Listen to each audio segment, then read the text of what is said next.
My name is Kay Ross.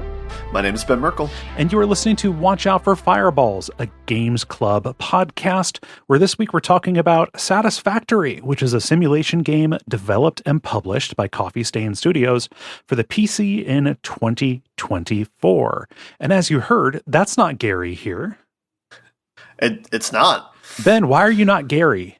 I try and be Gary in my day-to-day life, but in name, I have not made the change yet. Okay. So. All right. Well, we can fix that in post.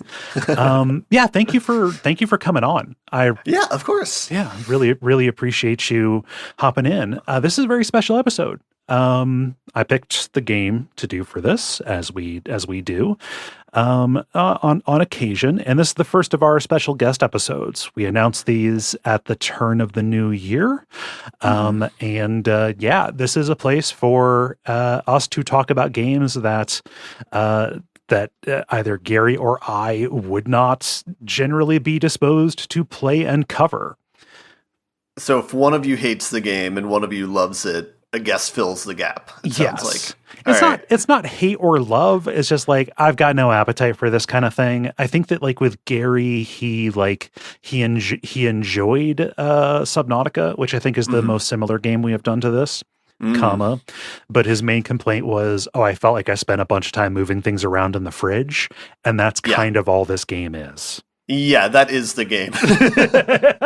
It's just successively larger fridges. So. Yes, and also, it's a time commitment too. Like I was playing this already. This is call this a whole game. It's just I can disappear into this, and I do not mind the amount of time that I put into this.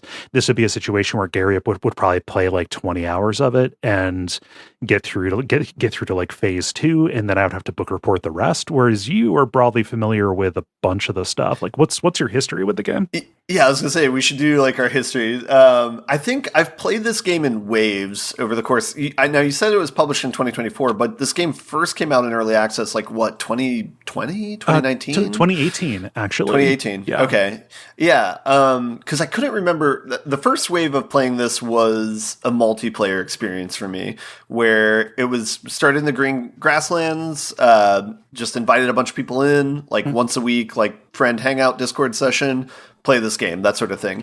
And a very different experience than like in the later waves of playing this game. It's more of a more meditative, like engineering type exercise of like, can I design the perfect machine, that has perfect efficiency and like zero loss unless you want that, and go from there. And so it's a much more kind of therapeutic type experience and very much a single player experience. Yes. Yeah. What about you? So I picked this up. So actually, real quick before I do that, who are you, Ben? Because I am a terrible host and I didn't have you introduce yourself. I forgot as well. And perhaps because this is so similar to our level introduction that I feel right at home and don't feel like I need to introduce myself. My name is Ben Merkel. half lifetime friend of Kay Ross and also co-host of The Level, which is another podcast on the Duckfeed network. Yeah. Where we talk about video games, including this one in years past. We have, yeah. The first time this came up was back in 2019, so I was a little bit off on the on the date there. But yeah, no, 2 episodes in a row. One where's talking about Satisfactory there as the header image, and the next one is Baba Is You. So that was like me and you back to back. What a 1-2, yeah. Yeah. I can't. Is that the order of adoption from the Level people? Because I feel like maybe Dennis played this even before I did, but I'm not 100% on that. I don't remember Dennis getting into this one. Okay. The first time you talked about it was in 2021. Okay, got it. Yes. So you played this years before I did then? Yes, yeah. I put like 60 hours into this, like right when it hit early access. Yeah. And then I was like, hey, no more. This is still in development, but also it was getting deleterious to other parts of life. Yeah. I think that's been consistent with all my playthroughs, is like being 1 or 2 tiers away from the end game and like using that as a stopping point, because it's like I want to make sure they firm up whatever is at the ending before I do it, because I don't want whatever I build to be like completely undone. Yeah, and that was ended up getting like a little bit of a feeling that the things that I was making were going to be way more temporary than I wanted. Yeah, and didn't feel like it was worth putting in the time when it was still literally an alpha. Yeah, yeah. So how many like dedicated games do you have on here? Or like how many factories do you have? Is it because you said in our video the main one that you have is 300 hours worth. Do you have any other side ones, or is it just that one? No, I put it down after that first 60 hours that I put in back when it was like early access on the Epic Game Store. And then I didn't pick it up until earlier this year. It had gone 1.0. I had waited for that to get patched and be stable, and I picked it up as a depression game. So fair. Yeah. There is something like immensely satisfying about building this complicated contraption that works, and like you can just stand back and look at it and be like, I did that, you know? Like each individual little piece is there. It's big model train appeal.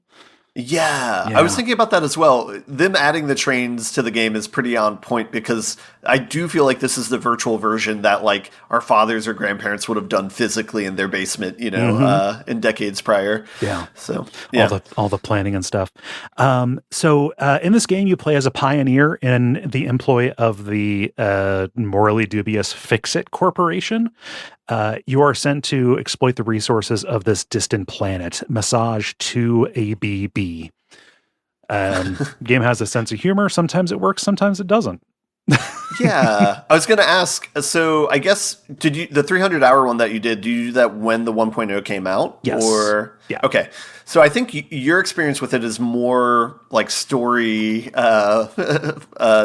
knowledgeable than mine is, because the bulk of my playthrough of this is getting to like nuclear without any story at all, and then seeing like the messages when the 1.0 came out, and then largely just kind of ignoring or dismissing them and being like, whatever. Yeah. I don't, this is kind of annoying. But how did you feel about the story of the game when you played through it? Like, the story doesn't really matter. The idea is that Earth is in the middle of some kind of horrible crisis, and you are being sent out to like get the resources to assemble a thing to send back and help save them. This is given to you through through kind of a robotic I call her, we have GLaDOS at home voice. Dollar Ada. Store GLaDOS. Yeah. Ada. She has funny lines, right? The writing in this is not charmless. It's it just feels like it is there. It's not the primary thing. There's also kind of subplots that go on with the alien artifacts that you find. There's kind of like an interdimensional Satan who speaks to you in poems and riddles, who ends up getting like hitting off this kind of relationship with Ada, which is kind of interesting, but that doesn't necessarily go anywhere. Yeah, I don't envy their position of trying to add a narrative in a game where the majority of people who played it are already hundreds of hours into the game, and you not being able to disrupt that sort of experience easily. Yeah. So I think they did the best that they could, but yeah, ultimately it didn't really land too well for me. Yeah. You can also turn it off if you're not interested in it too. So like, I like that it's there, but also it's not kind of the main thing for me. Yeah, that it's optional to engage into. Yeah. Yeah. But you're building factories, you're automating this extraction and processing and manufacturing, creating special parts to send up a space elevator. You do all this from a first person perspective, which I think is this game's like main differentiator in a world of factory building games. Yeah, so yeah, maybe we should take some time and point out some of the competitors to this game in the factory genre of games. Yeah. Early entry is like Factorio. I think that's like the default one. Yeah, Factorio, Infinifactory is another one, although that's much smaller scale. That's more about like smaller optimization challenges being a Zachtronics game. Yeah, I was going to say it's a Zachtronics ass game. So, other ones though is not Stellaris. What's the I'm losing my mind. Subnautica is a point of comparison just because of the base building aspect of it, even though that is not strictly a factory game. Right. Yeah, and you're also like progressing up a tech tree in Subnautica, like you are in this. There's no real automation in Subnautica. Yeah, exactly. And then I think Dyson Sphere Program's a good basis of comparison as well. Yeah. Where I feel like that is maybe perhaps a more refined mechanically game version of this, but it's not as aesthetically pleasing, which we can get into. Yeah. This is a pretty game, right? Not going to be for everybody, but I think that they, just by making it colorful, that is enough of a differentiator in the space. Yeah, and yeah, it's like I think they know what their gimmick is which is to make everything satisfying as possible. Yeah, and I think they achieve that objective pretty well. So absolutely, a big part of this too that I think sets it apart from the other games kind of in the space is that you're exploring this planet. It is not proc gen. Like some of these can be. Like it is bespoke designed and done very well.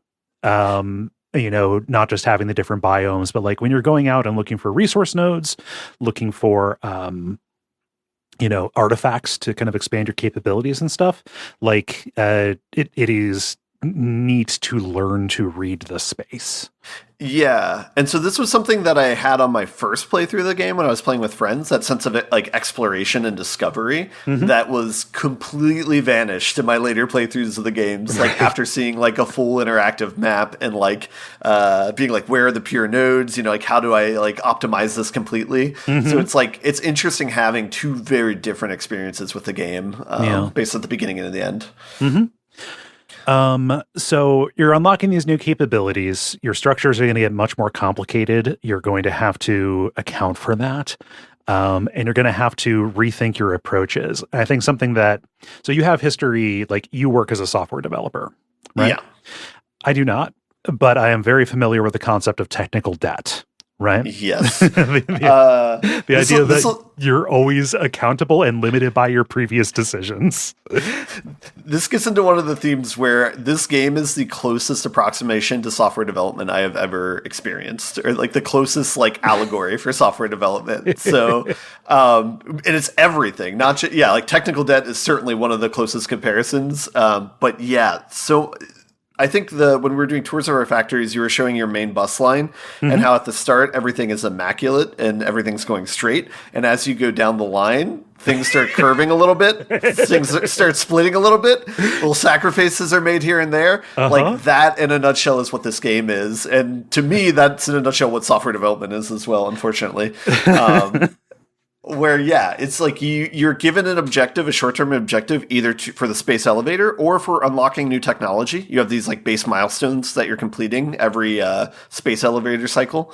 And basically your requirements change out from under you, resources that don't matter one tier might be incredibly important the next. And so you have to change out your factory and reprioritize where things go and reprioritize building certain things. Yeah.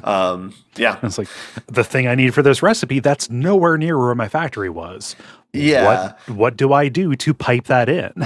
Right? They do a good job of like slowly introducing the new resources to you, because I think like for the first maybe 2 or 3 tiers. Like you can get by with just iron, copper, and concrete. I think. It's not until like maybe the mid game where they start enforcing like, hey, you need to find sulfur, you need to find quartz, these other types of things. Yeah. But you have the option of getting those earlier on if you want, and doing the research that's in the game. I don't know if we want to segue into that or not. But, I've got that. I've got that a little bit later. The way that I kind of have the beat by beat of this structure, just because this is like such an open world sandbox game, is like as you unlock stuff going up the tech tree. Yeah. But yeah, like the way that they start introducing rare elements, I think, does ease you into doing the exploration. Right. Yeah, and it's a good system too. They have like a ping system where it's like you press V, you select a resource, and you'll scan for it nearby. And then I think that's a really good way to guide like the exploration of the planet if you're not doing this by a map. Yeah. Because it makes it extendable where it's like you unlock a new resource that you can scan for as the game progresses. Yeah. So yeah, super kids club when it comes to that, which is nice. Yeah. But yeah, you're making a lot of decisions that you're going to be accountable for later down the line. I did so much ripping out of old shit, Ben. Yeah. Yeah. Like, this is just that there is no way this can expand. Now with hindsight, I understand the way that I limited myself with the way that I built. I did not make this at all accounting for verticality, which is a major thing in this being a first person 3D game. You can build upward, right? Yeah. And it should point out too, it's like you're not quote unquote making mistakes. It's like each baby decision you're making is whatever's like the easiest or what makes the most sense at the time that you're doing it.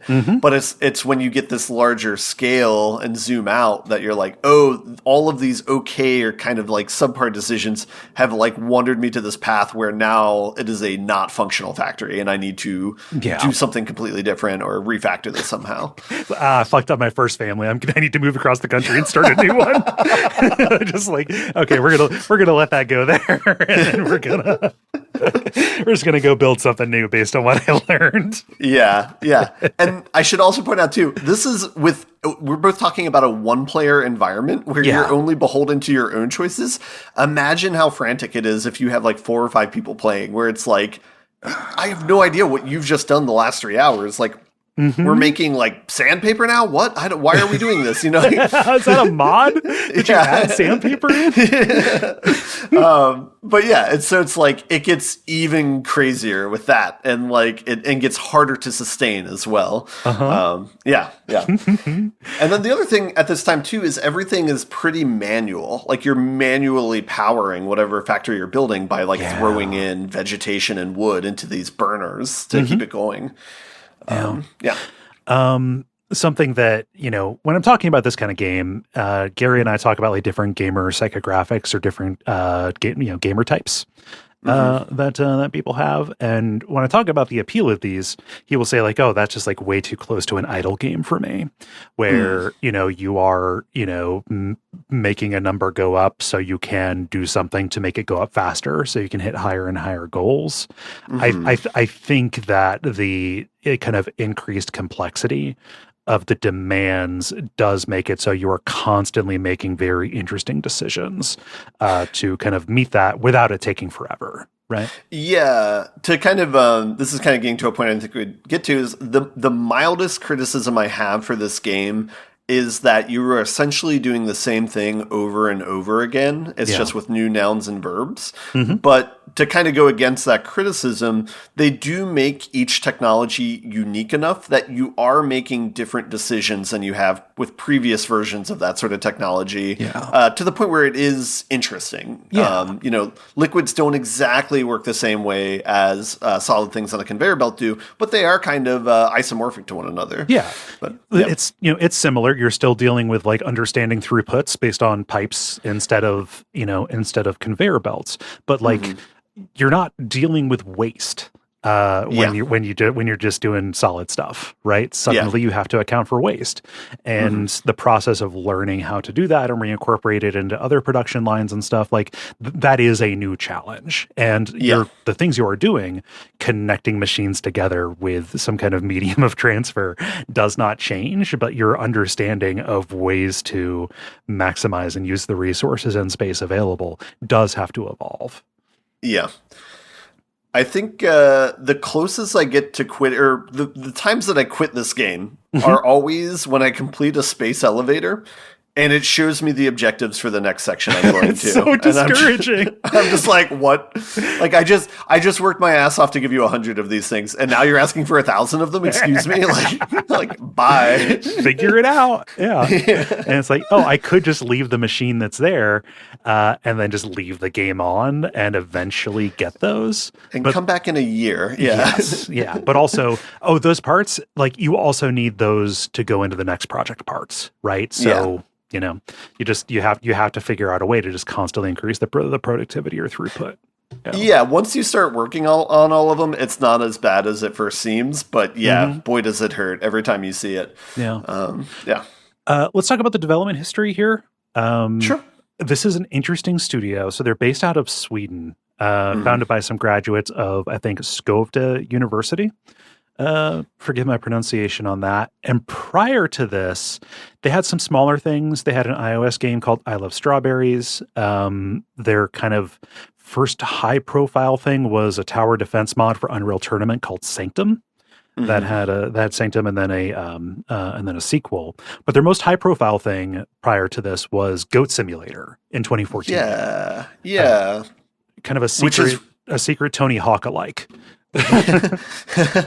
Which is referenced in this game too. You can one of the tape decks you can get in this game is a Goat Simulator soundtrack. Fun fact. I like how that doesn't cost anything. They don't have you spend any resources to get their little cross promo kind of deal. Yeah. It is wild that this is kind of going along with the theme of like probably the most original and kind of best games of the past 5 to 10 years. A lot of them are coming out of the Nordic countries. Bob you, Valheim, this. It's amazing. Like Frictional's based out of Finland, I believe. Don't kill me if I'm wrong. Yeah, no, just the game development scene up there is amazing. The governments actually do grants and invest in the industry. Like they're proud of it. Yeah. It's kind of heartbreaking when you look at it and see all the cool stuff that can provide. Yeah. Yeah, and I think maybe the other thing about this game is to me it's like a technical marvel in a sense of like it is so open-ended. They're saying, you can build whatever you want here, but your computer is on the hook for keeping track of all these things and updating them, right? And it's like so they do a thing where how the fidelity of how it's rendering the environment is based on how close you are to the thing. Yeah. So like whatever you're working around, it'll completely render whatever it is. Like it'll show each ingot on the conveyor belt, show it moving. It'll track everything in very, very high fidelity. Everything that's far away from you is low fidelity. That's like, it might do an update once a minute or something like that to keep track of it. And it will just approximate like, hey, this machine, after a long enough time, I can tell it's producing 100 of these a minute and consuming these. So I'm just going to very coarsely update this when you're far away. But that is very hard to do. And there's like a meta sort of thing here where, you're building this factory that's moving all these resources around, but quite literally you're building the same thing in your computer of it shifting these bits around on your computer of keeping track of all these numbers. Okay. Well, one of the biggest, go ahead. One of the biggest things with mods on this is the fact that because you are tapping into this incredibly resource intensive, kind of architecture that they've built to manage things. Like a thing that you have to account for is like, okay, what is the frames per second hit based on this particular mod? And you have to like manage the capacity of your mods, just like you're managing the capacity of your factories. That's awesome. Yeah.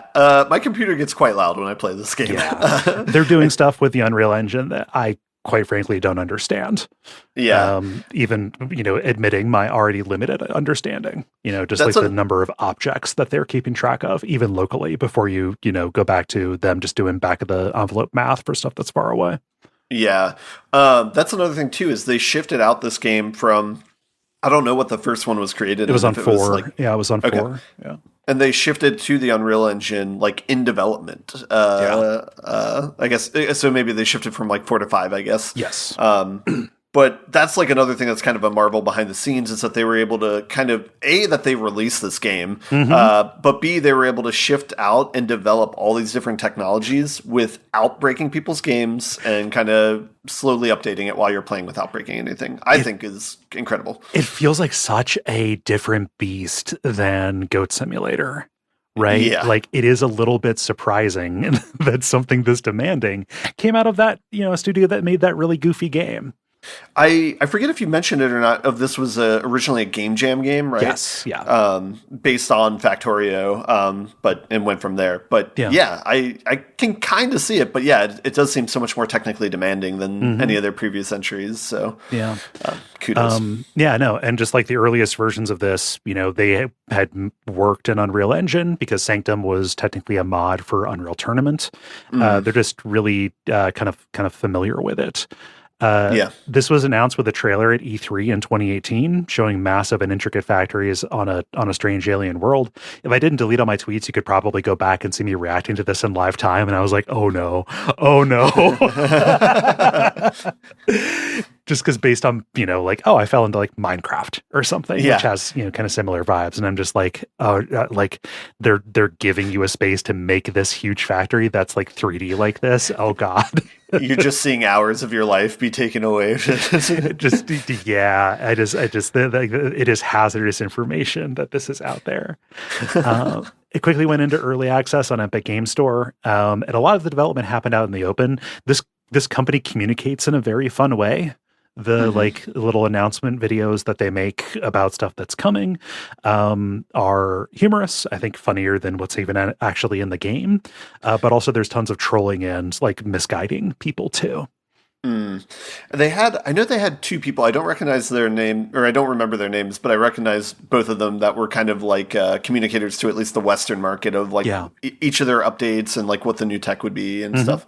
They're like social media managers. And they were written as like fictional characters too. So I think it's people from the studio playing those characters. Oh. Yeah. Okay. And in addition to that, like their communication style, like they're a pretty cool company just like generally. So like, they've made a bunch of money by having these hits. And so they like started this, it's called Leveling the Playing Field initiative, just doing like small scale grants for studios that have high numbers of women, minorities there, just trying to help them make the games that they want to make. Yeah. Yeah, that's awesome. Yeah. This released to really great reviews, hit a 90 on Metacritic. By 2021, they had exceeded the guaranteed payout by being exclusive to the Epic Game Store for a little while. So, I mean, that was when they were still, I think, in alpha, basically. This kind of captured a lot of people's imagination with it. Yeah. I'm not sure what. I mean, I guess once it came to Steam, maybe it was like the thing to play for a while in early access, and that's what got me into it. But yeah. Its popularity is definitely deserved. Yeah. We already talked about the aesthetics, right? Like the not super high fidelity or anything, but everything being discernible at a distance and at scale. Audio wise, everything is pretty functional. Like the different machines have different sounds, which is nice. The music is great in this, though. Yeah, a lot of nice ambient music. Just like ambient music that is like sci-fi industrial kind of things. It feels like a factory running. Beeps and boops. Yeah.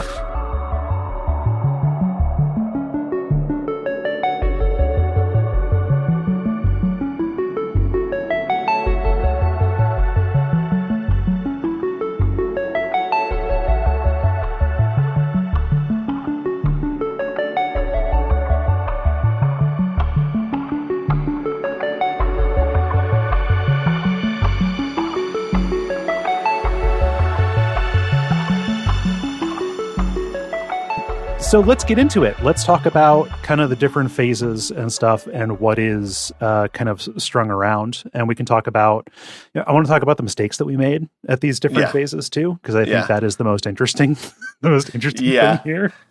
This is not a game with a narrative as it is, but there are milestones that you hit that unlock new stuff. And I kind of want to broadly talk about what you need to account for at the individual ones. So, What biome did you start out in? Because that is the first choice that you end up making when you pick one of these.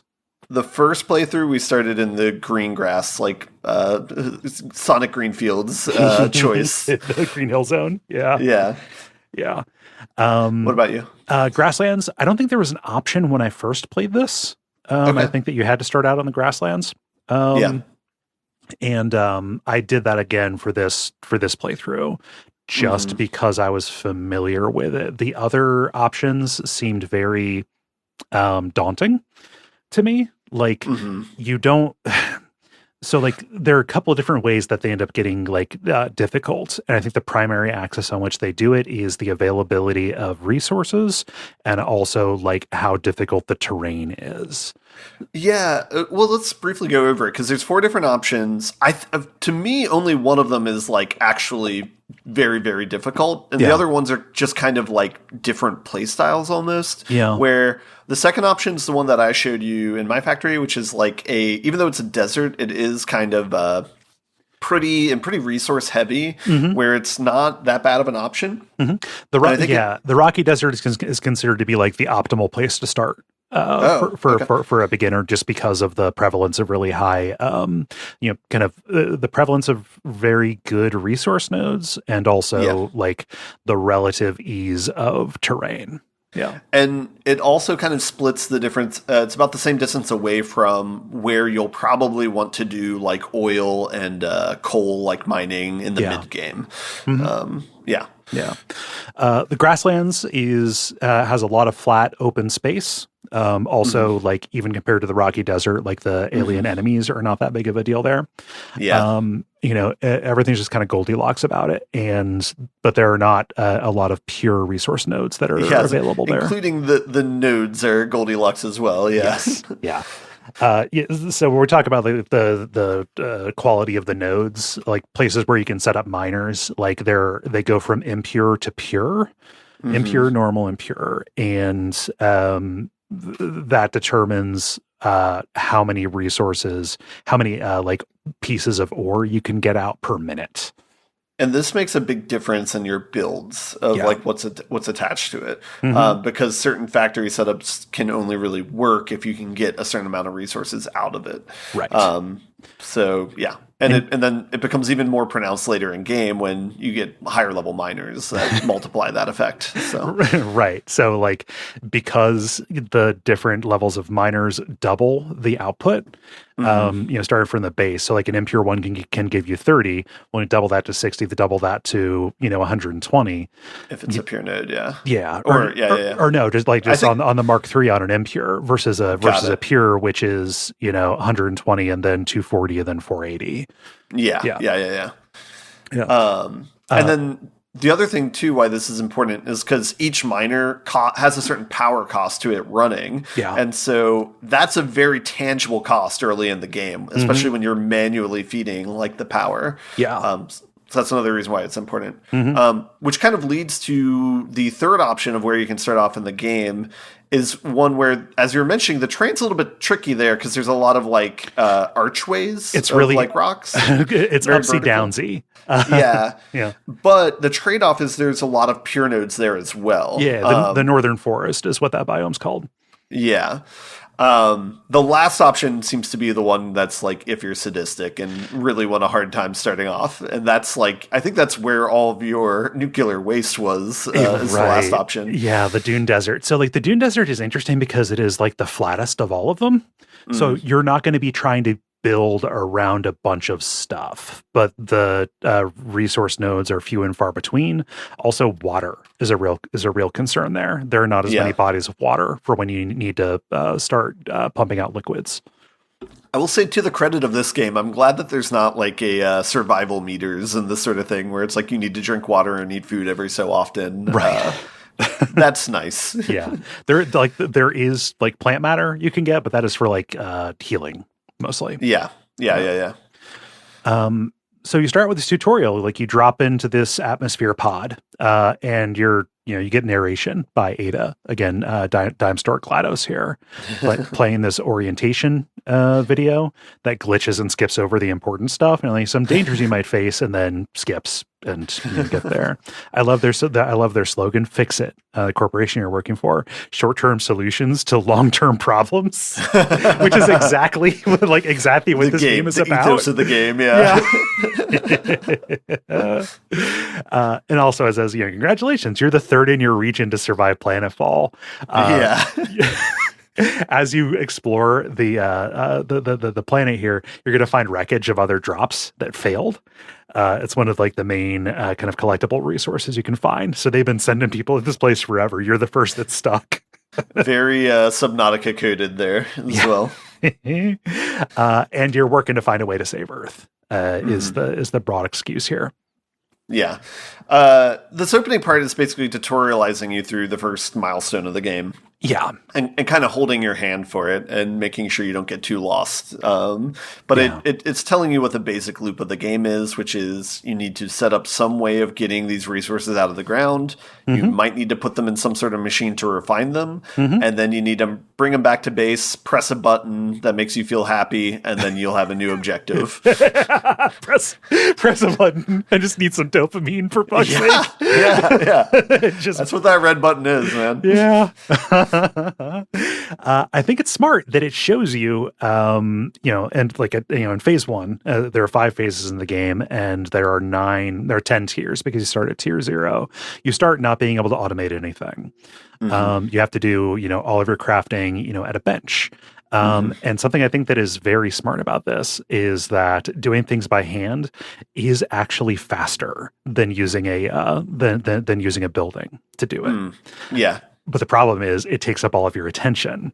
And this ends up leading to something that, I don't do software development, but I do enough automation kind of things, especially, around, the network, dealing with the infrastructure there. And it's the classic and ongoing math that you need to do, which is, will I spend more time automating this than just doing it manually myself?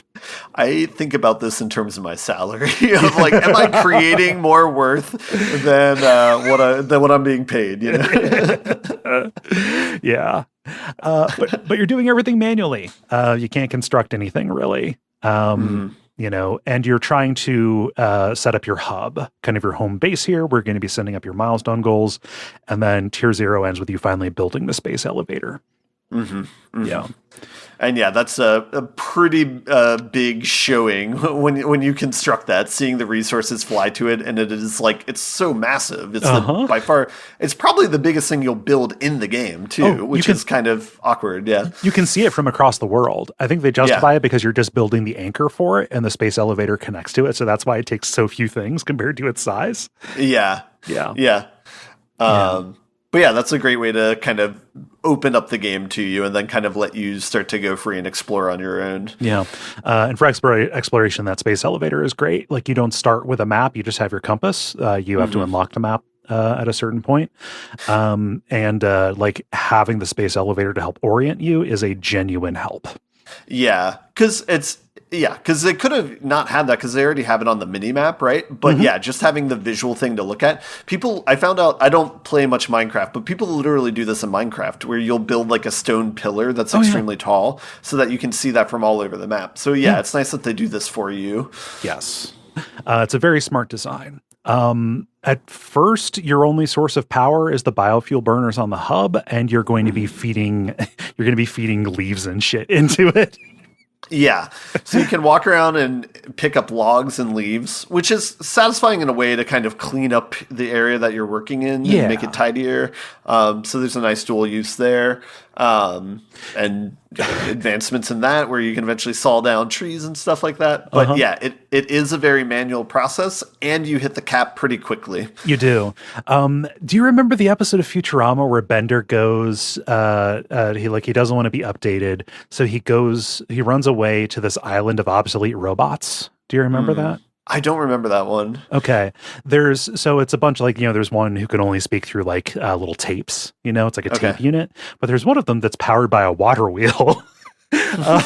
So she constantly has to run out into the water in order to keep it going. And so she'll be in the middle of talking and then she'll scream, "Oh my God, no, I'm not going to make it this time." And then runs out to the water and fills back up, then comes back out and continues what she was saying.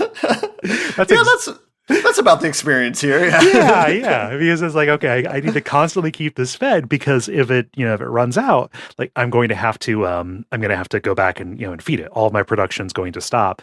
Also, like you can end up in this situation where once you get the biofuel burners that are going to process what you need, you end up needing to jumpstart systems. Because if you are only burning a kind of processed fuel, you need to hook up something to begin the mining and the conversion to it as well. So if you expand beyond what you can and you cause it to break, getting it set up might actually be much more involved than just flipping the switch. Remind me to talk about that, like when we get to like tier 4 or 5 or so, because it's so bad. Don't get rid of your old power infrastructure unless you're absolutely sure. Yeah. So all of your like personal equipment is made at this equipment workshop. You make your gear and ammo. There are aliens that you end up needing to fight here. You start out with this cattle prod looking thing called a xenozapper. Eventually you get a sword, which is just a xenozapper at the end of a stick. Yeah. Honestly, that's like the end of the road for me for weapons in the game, where I'm good enough with that until the rest of the game. Like I never did a lot of like development with like the guns or the bombs. Oh, they're so useful. I understand that they're easier. It's just for me, it's like I just didn't care to devote the time to doing that. Yeah, getting the rifle was an honest to God game changer. Yeah, I saw your SMG or when you were giving me the tour. That did look pretty handy, I guess. So. Oh yeah, with the homing bullets. Yeah. We can talk about the enemies here. Like these are going to be a constant low level threat to you. Some of them much bigger, and they're found in different places. So like hogs are the basic guys you're going to be running into. They just kind of charge at you. They kind of look like the Predator in the head a little bit. They kind of got Predator face going on. Yeah. And spitters are like these things that will shoot fireballs at you. I don't think are those the like bug ones that fly, or are those? No, those are the four-legged ones that kind of have like the red like lattice for a face. Got it. Yeah. They're like a bigger version of the little one. Or no. I'm sorry. Yeah. The spitters are the ones that are predator coded in my mind. Yeah. The rhino ones that like circle you. Yeah. The first ones. Yeah. Each of these has like more difficult versions that get bigger and do more damage as well. Yeah. Like they're alpha versions of them. Yeah. There's also a sneaky little spider cove in the green area. Oh my God. I fucking hate the stingers so much. Yeah. I never got good at dealing with them. They get extremely annoying and extremely fatal towards the end game. There's so many of them, and especially the alpha ones that end up having like poison gas on them too. Like they will chunk away half your health. I never got good at it. Part of the reason why I built to the skies and just kind of dropped down and built in there is like they will try and jump at you. So I would be hovering in the air and like they'll come at you, man. Like, yeah, not nice. Yeah, incredibly difficult to shoot at any real distance. And then there are hatchers. These like meat flowers that if you get close to them will open up and send out like these crab flies that will home at you and do damage. Yeah, they'll just run into you and explode. And they don't stop coming until you kill the little base that they're spawning from, the meat sack. Yeah. There are non-hostile creatures too that mostly just get in the way. There's like a whole thing you can do with like the game's mascot. These lizard doggos is what they're called, where you can like tame them and they will come like bring you resources. I never fucked with that. It's not much, but you just pet them and drop food for them, and eventually they'll just bring you tiny things. But it's never. I mean, I think it's there for flavor. Basically, it's never the reward's never that great that it's like there's a functional reason for you to do it. Yeah, it feels like an Easter egg more than anything. Yeah, I think there's like an obligation where every modern game you have to be able to pet a dog-like thing in it. So I think it was just fulfilling that requirement. They're all just trying to appease that one Twitter account. Yeah. The Can I Pet the Dog. I think they're on Blue Sky now. But there are also environmental hazards that you have to get around. Like there are these weird looking rocks that will off gas poison, and there are plants that will produce poison gas. You can't get rid of these until you get explosives. I think these are used very cannily to like gate you away from high value pickups early on until you can figure out a way to do this. And then in the advanced biomes, there's radiation, which does damage over time when you're close to it. Yeah. And I believe, I don't know if this was in the final 1.0, but at least in some of the early access, the green area had like one rocky uranium it was like somewhere between where you start off and like the eastern edge. Okay. Just to kind of preview what that did, where it's like if you pick it up and put it in your pocket, it would kill you. Yeah. Don't carry this around, you absolute fool. Early teaching that you might not want to press the take all button every time. So. Yes. Yeah. But you start unlocking your production buildings. You get like a little auto miner, kind of like spider looking thing, but you've got to go empty those. And you start getting introduced to kind of the production chain. Like you have these nodes that you set miners on, and then you feed those into smelters that make the ingots. There's no waste from that process, very importantly. And then feed that into constructors to make, kind of these simple things, make components out of single ingredients. Like some copper wire, some cable, things like that. Yeah. And you're mostly dealing with iron and copper. Iron is for like structural stuff, and copper is for electrical components. And a little bit of limestone too. Yeah, getting not some too concrete. many reasons, but yeah. Yeah. At upgrade 4, you can start automating stuff. And this is where the real Satisfactory begins here, because you get conveyor belts. And then you start dealing with what people call spaghetti. This is like, maybe the first playthrough mistakes that I had was making spaghetti belts everywhere. And this was, you can't be blamed for this. You don't know that the requirements are going to change in the future. But yeah, once you minimally extract resources from a node and just do a tiny piddly little constructor off of it, you have to come back later and be like, hey, I could put better use to those resources. Let me just split this conveyor belt and do something else with this other part. Yep. And then it starts tying in knots. Yeah. Yeah. Like the first factory that I built that was like multiplayer, you couldn't see the grass. It was just all conveyor belts everywhere on the ground, all going in different directions to try and fulfill all these different needs at once. Yeah. And like the big concern about spaghetti, there are a lot of people, like if you go and look at Satisfactory content, like it's kind of divided between aesthetics and efficacy. And like, it doesn't look very good, but like if you have a system that is just spaghetti, it is impossible to keep track of what is going where, and it is impossible to expand because you end up having to rip out way more, and you also end up, being unable to troubleshoot where your bottlenecks are. You'd be surprised how far the gen can get you, though, because I think it's similar to the factory that I showed you. My solution for uranium was sending it to the skies, whereas yours was sending it out of bounds. Yeah. We did something similar with our multiplayer first build, where we just piped everything upward in stacks of belts. And eventually, once you get like the ability to filter for resources, we started doing that at a certain point up in the heavens. And then you can kind of make sense about it, but you're right. It is very irresponsible to be doing the spaghetti type design. The quicker you learn how to organize, I think the better it's going to be, especially when the inputs and outputs become more complex. Right? Yeah, you're also dealing with storage too. Like when a machine fills up, a line backs up, the building will stop working, and you don't want that to happen. You want it to be constantly pumping out, and buildings will tell you how efficiently they're working too.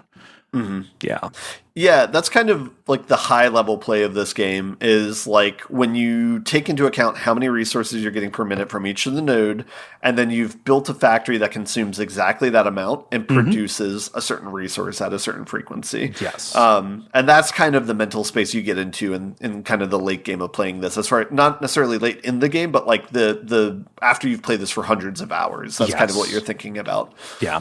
And then Oh, I was going to say, and the other thing too is thinking about how it'll scale throughout the play, where it's like, okay, this will be good for 60 resources per minute, and then I'll also be able to change it out in the future if I want to do 120 or 240 or something like that. Yes. With later, miners. Like, okay, I have built this so when I upgrade the miner and I am pumping out two times as much ore, like I can actually double the capacity of the of the other buildings. I can actually expand this in such a way that I don't have to tear a bunch of stuff down.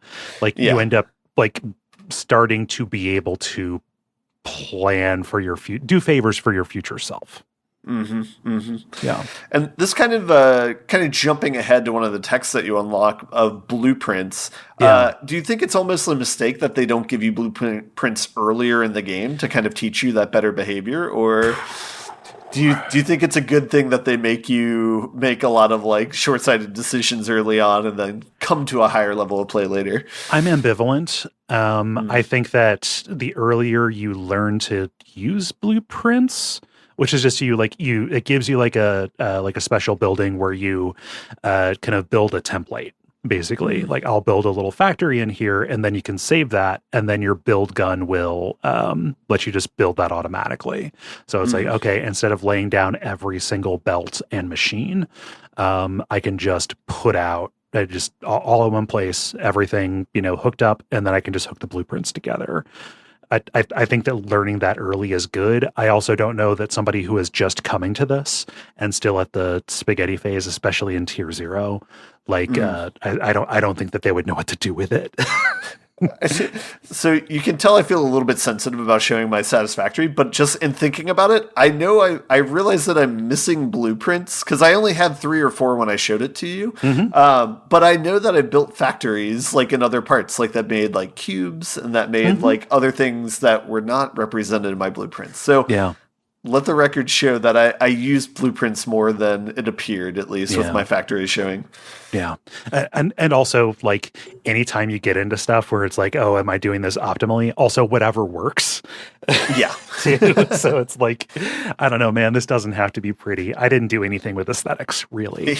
Yeah. Oh, my gosh. And maybe, I mean, this is jumping ahead a little bit, but it's like, if you go to YouTube videos and look at some of the builds that people post online, it's just gorgeous factories that you can do with this. And like a nighttime train with like little lamps and stuff running across the landscape and stuff. It's just like, just gorgeous. And like so much of that is like based on people understanding the peculiarities of the way that parts attach to each other.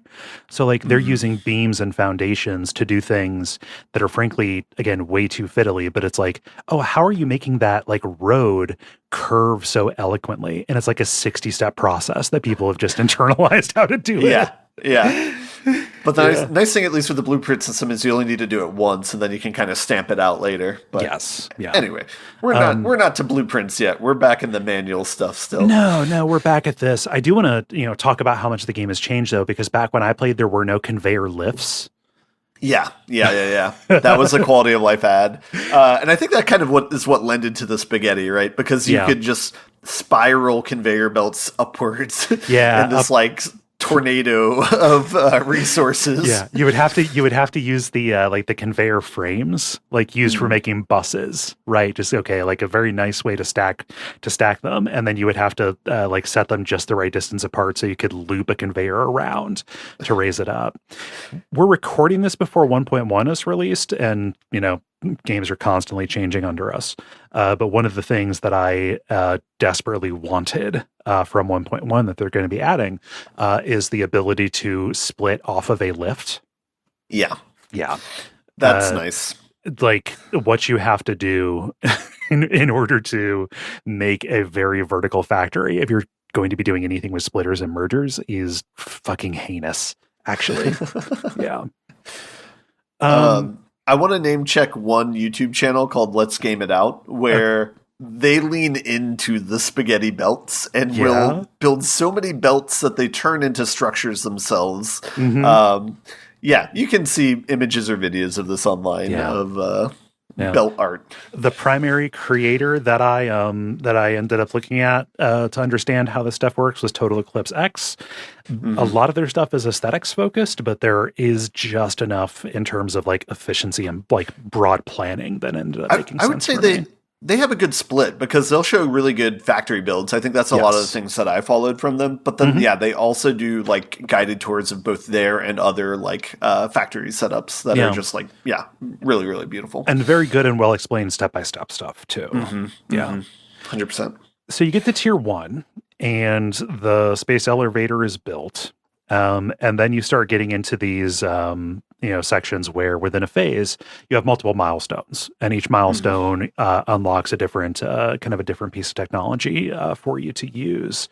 The first of which that is major for organization is foundations. In my first playthrough, I thought foundations were just for like really fiddly people who just needed to build, flatly.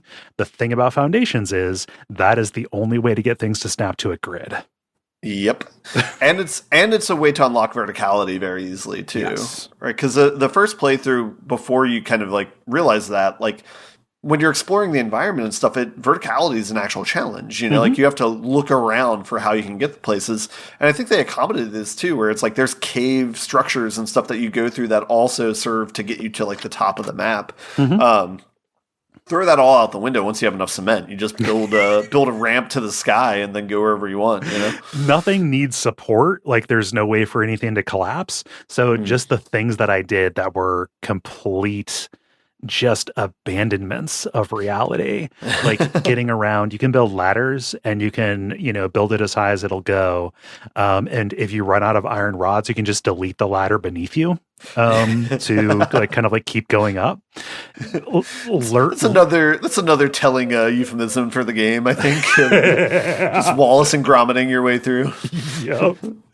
Yeah. So just like realizing, like I don't actually have to deal with gravity in this. I can just build whatever I want is a thing that will help you jump power curves if you are not making assumptions that are not true.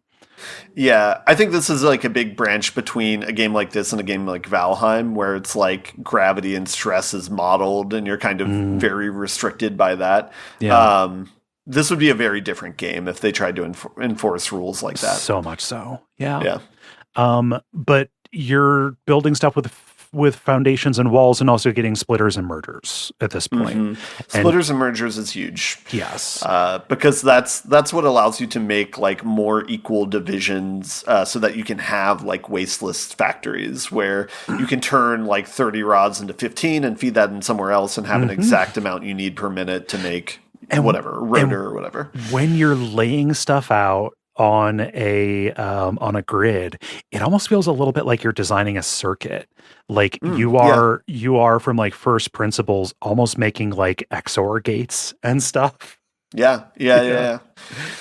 And there are different strategies for this. Like you can do load balancing, which is just feeding out directly from a splitter into as many machines as the parts will use efficiently, or you can set up manifolds where stuff is like built broadly in a line and you are basically counting on maxing out and backing up the resources that are coming in so that eventually it will run at 100% efficiency, but there'll be a run up for that.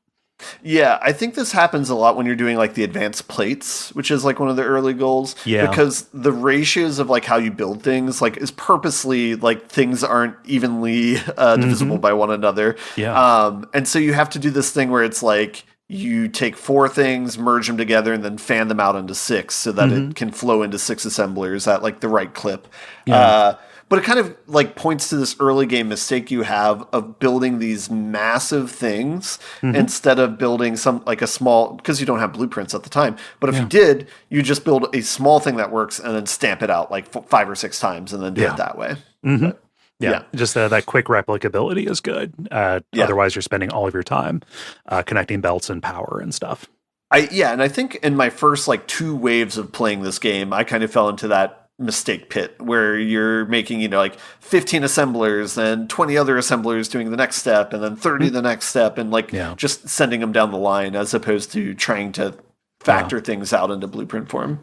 Learning how to do the manifolds was huge for me in terms of actually I don't know, making anything that was manageable, I guess. Yeah, and then your option is, do you go vertical or do you just keep fanning out like Right. horizontally? And yeah, it eventually gets pretty unmanageable. Yeah. And then if you're doing vertical, you also have to have logistics floors as well, where it's like, okay, like I can have these, I can feed down through floors, but they're not going to be where they need to get. And if I'm trying to do the routing where I have the machines, then it's going to be impossible to navigate. So like you end up building stuff way taller than you think you're going to need to, because you need those like substructural kind of things where you can, crisscross your lines without it becoming a huge concern to navigate. Yeah, and I think this is where like following YouTube guides for building factories like really comes in handy, because like the wasted space is so minimal in those that it at least fills me with such a sense of like satisfaction of like making this very compact thing that turns all of these raw resources into something that you need and does it like as efficiently as it can. It also like stops you from making dumb mistakes. Like the different constructor buildings are at different heights. And so like you do not want to like build in such a way that once you start putting taller, taller buildings in there, that it's going to start clipping through and start, making it impossible to build stuff higher or lower than it. So like just knowing like broadly, if I build like, 3 walls high, that gives me enough headroom. So I'm not going to be regretting it later if I have to work above this. Like that is just something that you can learn from a YouTube video instead of, spending hours building something that is not going to work and then tearing it down. I gotta ask, are you a yellow builder or a blue builder when you're making something? Yellow builder or blue builder? As far as like clipping? Yeah. I will abide some clipping, Okay. Like if a belt's got a cross, a belt's got a cross. If a pipe's got a cross, a pipe's got a cross. When you have buildings clipping into each other or like into or through geometry, that's when it starts getting it. It kind of makes the hair stand up on the back of me. Not because of aesthetics, but just because of also like if I need to expand this, I can't go any further in that direction. So like I need to refactor this and give myself more space. Okay. How about you? I didn't know how far down the blue builder you'd be, so I'm yellow. I'm fine with yellow. I'm indifferent to it. I don't love it when like belts go through one another or whatever, but I mean, end of the day, small sacrifices. Done, Yeah.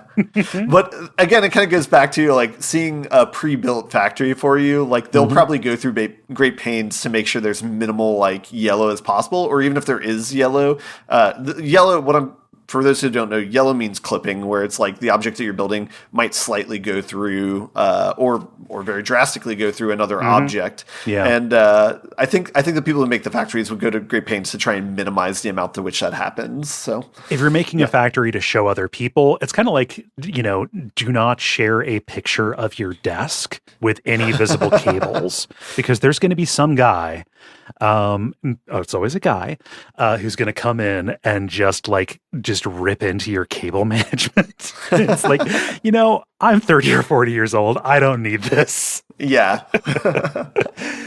The main thing that you unlock in tier 1 is a different way to progress. The MAM, or the molecular analysis machine. This is similar to the milestones, where you are sinking resources in to buy upgrades, but they're more explicitly tech trees. And they're kind of separated by like the genre of thing and the genre of resource that you're putting in.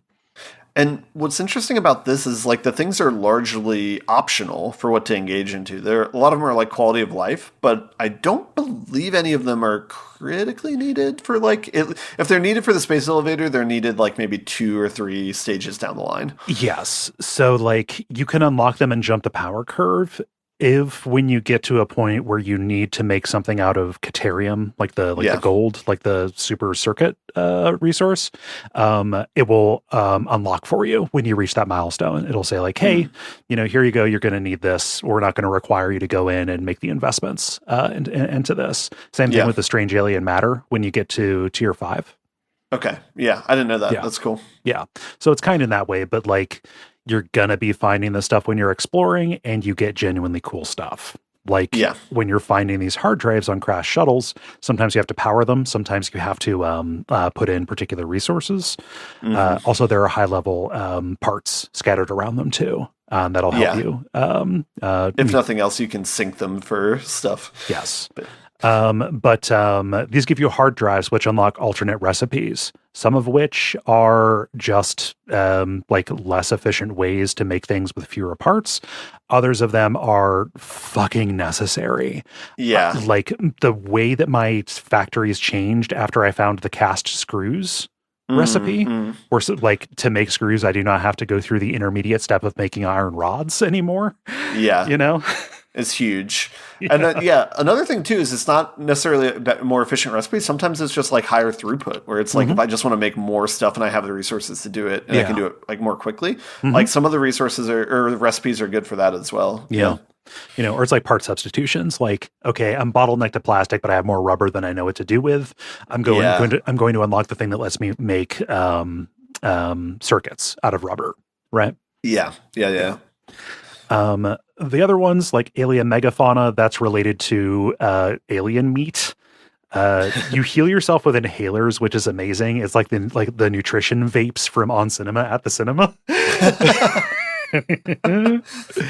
But this is how you get the rebar gun, which is like a very slow kind of pistol looking thing that you can eventually build like special ammo for. Yeah, and being able to handle like these threats at a distance is pretty handy. Yes. The alien technology is super important because that's where you get the dimensional depots, which let you store items in the cloud. Yeah. Which, a feature of this game, not saying it's a good or bad thing, but like is you go to build something remotely and you run out of like one or two resources and you have to trudge all the way back to your main hub, get those resources, then come back again to finish the job. Yeah. This fixes that problem. This is a major incentive to go explore because you're looking for these things called Mercer spheres. And kind of like those are how you upgrade the dimensional depots, but also how you build them. So like, you know, as you're going, you identify what parts you're kind of constantly running out of or constantly needing in order to go, in order to build the things that you need to. And then you just automate sending those into the cloud. So you never have to like carry those around with you. Yeah. And should note too that this is like a very late addition to the game. This came out with the 1.0, but was not present in the game before that. Yeah. Fucking necessary. Just like before I got these, the amount of times it's like, well, shit, I need to like craft manually the iron rods that I need to make this just out in the field. Yeah. Kudos to you on the super factory or the mega factory. Having dimensional depots at each resource for them to pipe in, that's like beautiful, so that you just never run out of resources wherever you're at. You're only bounded by the upload speed. So yes, God, the amount of exploration that I had to do to get the Mercer spheres for this. The other side of this is the other artifact you can find are called summer sloops, which are the cool S, but in 3D, which is fun. The grade school thing that you drew. Yeah, it's just on the cover of everybody's binders at school. Those will double the output of a machine if you put them in there, but also that is used to make like power amplifier kind of things. Yeah, that's in both those things were the late game editions, like the 1.0 releases. Caterium is like this gold analog that you find there that lets you make high tech electronics. This is like a main story one. Like you want to unlock those eventually to make stuff, but also this is how you make zip lines, smart splitters. Are really, really cool. And then geothermal generators. Did you like rely on geothermal at all? No, I didn't interact with that at all, really. It's interesting because you find geysers to build those on, and they provide power that you don't have to feed. However, they fluctuate. So like you look at your power curve and then it's like sinusoidal. And so you need to like build enough batteries to even it out to account for that. Yeah, that makes sense. Yeah. The zip line is cool because that lets you travel around on your power lines, and it's slightly faster than walking. Yeah, I have one friend who talked about the way they kind of traverse this is they build watchtowers and zip lines between them Hmm. and then use that to get around, Yeah. essentially, as a quick way. Hmm. Um, Mycelia lets you make like fabric and parachutes and stuff. That's how you also get gas masks. Nutrients just for inhaler recipes. Power slugs are another collectible you can get. You process those into power shards, which let you overclock your machines. which is pretty critical in a lot of recipes or to make a lot of factories work. Is Yes. even either the miner or like one piece of it, like you can Hmm. simplify your build by just being able to Yeah. overclock something to 2 times the Yeah. amount. You can also underclock, right? Yeah, And so yeah, like yeah, this is how you get like the fine grained control that you need to like set your output to directly match whatever input you need for stuff later down the line. yeah. Yeah. Quartz is like Caterium, like you're eventually going to need to get that, but this is like radio technology. It's also how you get the Blade Runners, things that let you run and jump faster. Yeah, pretty Yeah. essential to the game. Yeah. This is also how you get the best vehicle for exploration, the Explorer, and also radar towers, which will highlight resource nodes on your map. Yeah. Don't they, it reveals parts of the map too, right? When you build a Yes. tower or, yeah. Yeah. A little bit of Ubisoft DNA in there. Yeah. And the final one is sulfur. This is like explosives and fuels. This is how you make nobelisks, which is what they call these pipe bombs. And that's how you Lovely word for a grenade. Yeah. yes, yeah, and that's how you clear the poison gas emitters, and also like get rid of smaller Boulders. smaller boulders Yeah. and stuff like that. Yeah. Which is important because some of those reveal resource nodes that you're not able to access otherwise. Yes, or there'll be like cracked walls that you can open up that will provide shortcuts between parts of the map. This is also where you get the rifle. The rifle is good. Yeah. Yeah, that's about all the tech, but again, it's like important to emphasize that all of those are optional to go down, and I think probably the high end of each of them are somewhat gated, where you're probably not going to get whatever you need until a few tiers later, but unless you Yeah. really focus on it. Yeah. There are ones you want to rush for. Like, I think smart splitters are incredibly Yeah. important. Like, even just for managing overflow. So, like, smart splitters will be like, I can take, all the input from a belt on this and then send out like only one of this resource, or, I'm taking in 3 things, but I want to send it in different directions. Or you can just set like, let anything go through this. And then if it backs up, send all of the overflow through this other way. I think for me, the power slugs were probably the first one to go after, just because Yes. being able to overclock a miner that like doubles the potential you can have from a node, and I think that's huge. Yeah. Tier 2, this is where you can start working with 2 ingredient parts. This is where you get the assembler. And this is where you start having to really deal with layout complexity, because I need to feed 2 resources into this at the same time. And figuring out how to use stacked splitters and the lifts in order to make that space efficient is a huge deal. Yeah. Yeah. This is where, like, how you split the things up. This is where you start making, like, Excel sheets and start making designs of, like, okay, what's the requirement of this one? Okay. And then what's the requirement of that one? And, like, working your way backwards to figure out how many resources you need to shove through to get something to work efficiently. Like, what direction do I need to feed this part in from? And what direction do I need to feed the other one in? And where do I send the output? This is a milestone I remember, which is making your first like advanced plate factory. Oh yeah. And this is a milestone you hit several times throughout the game, since there's like 6 different plates that, because they each are 1-to-1 with conveyor belts marked for conveyor belts. Yeah. You get the Mark II ones, and that has double the throughput. You can move 120 units, but it is more expensive to build them. And building long plates or long conveyor belts ends up being a problem because of that. I mean, should remind, you're still manually feeding the power at this stage too, so you're feeling the cost of that factory when you build it. Yes. And you like to make that easier to feed, you get a chainsaw, letting you take down trees to clear paths, but also get more stuff to feed your biofuel burners.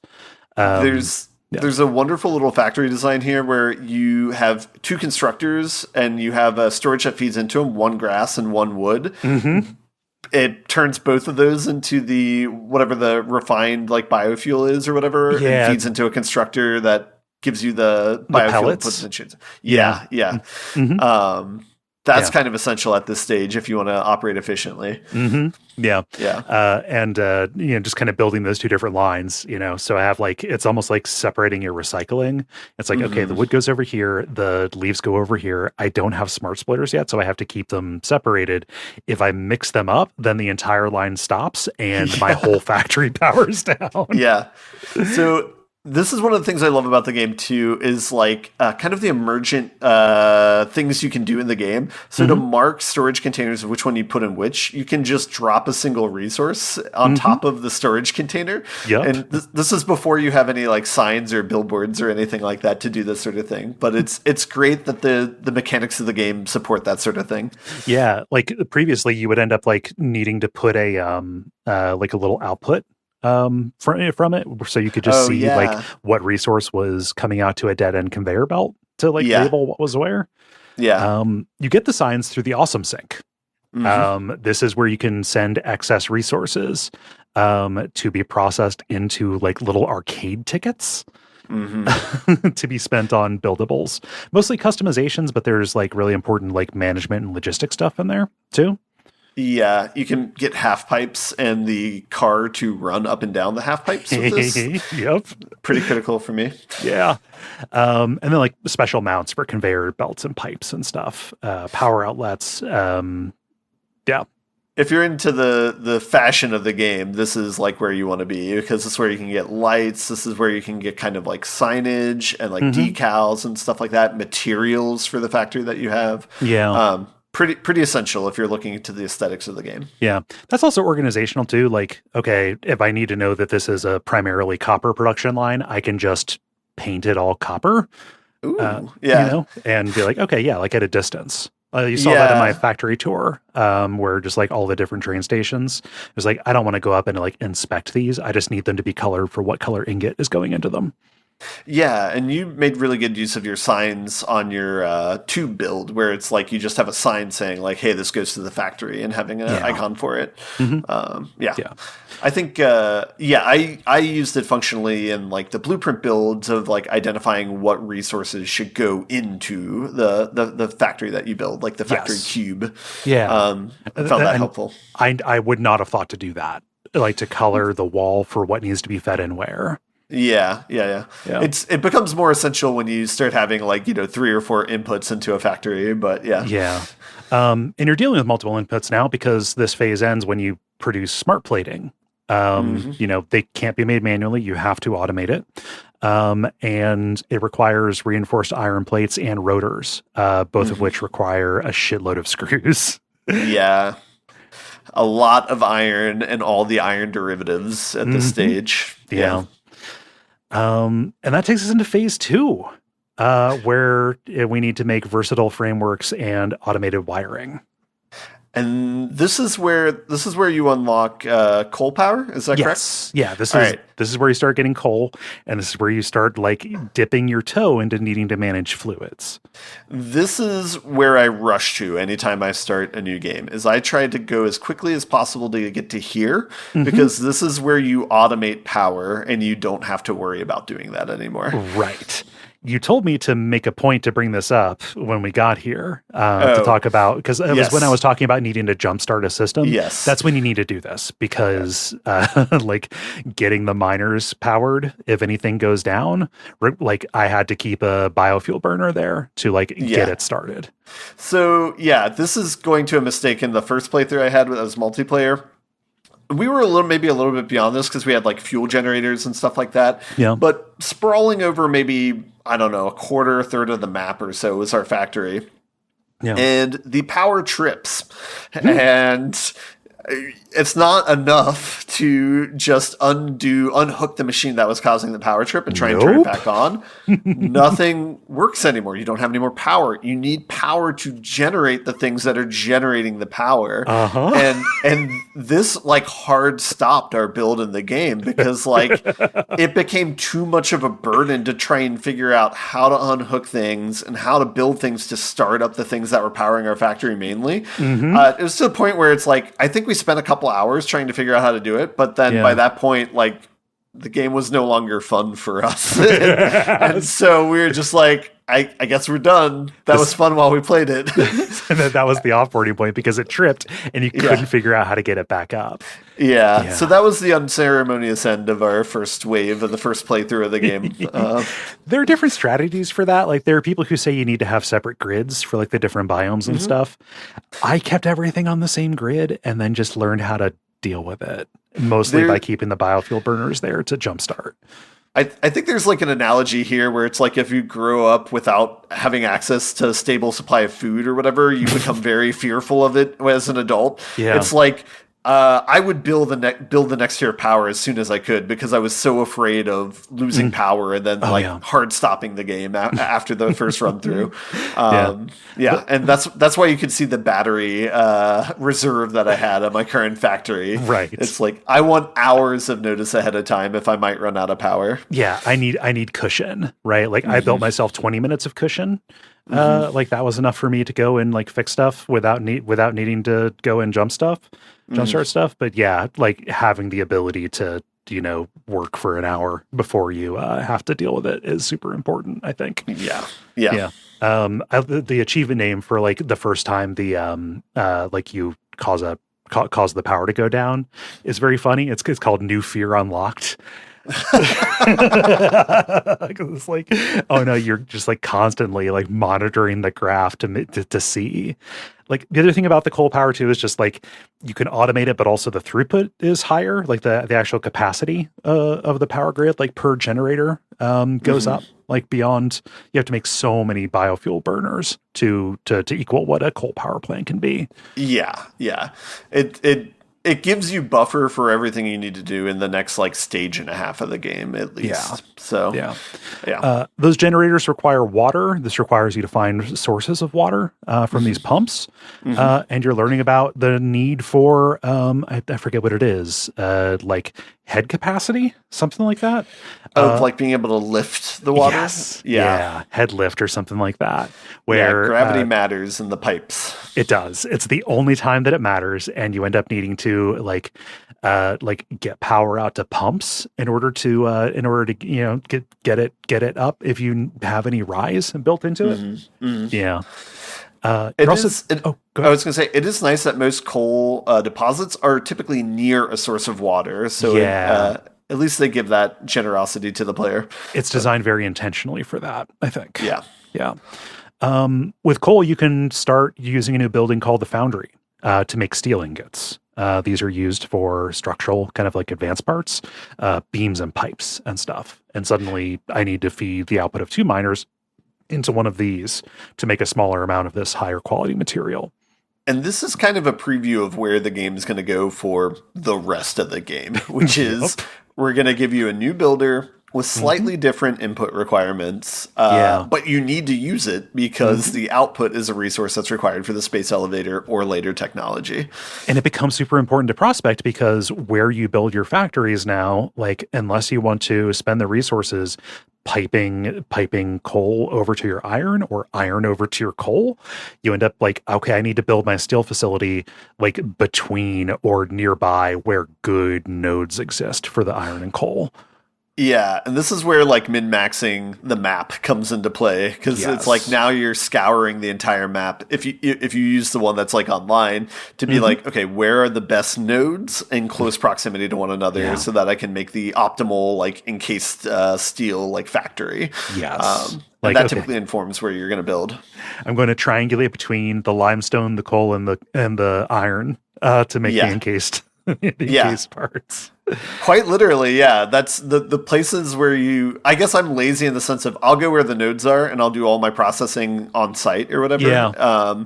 And then I might probably lazily or inefficiently pipe whatever the final product is back to like the hub or whatever. But that's a thing. Like figuring out what ingots you want to process on site versus what ore you want to send is really important because that ends up taking up throughput on your belts. Or on your transportation line because you end up getting tractors here.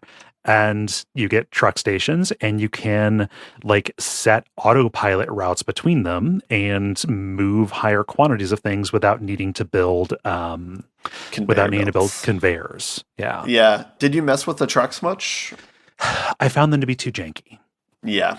I pretty much just decided I'm going to continue to localize my builds until I get trains. Yeah. Because those are much more predictable. I found myself like, you need to fuel the tractors, whereas the trains just need to be powered. Yeah.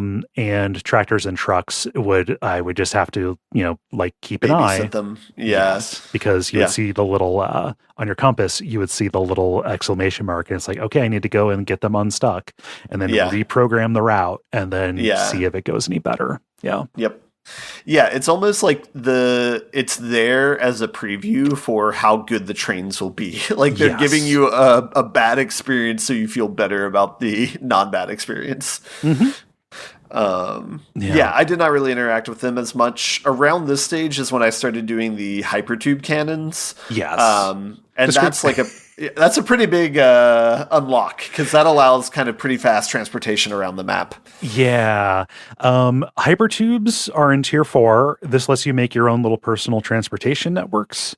And you can just make it, you're sending yourself around like if you're using the drive-through at a bank, the little pneumatic tubes, sending sending your paperwork through it or whatever. Or you can do what Ben did, which is take advantage of kind of quirks in how the boosters work to make cannons to launch you across the map. So the idea is it will speed you up during an entrance so that you get going at a certain speed.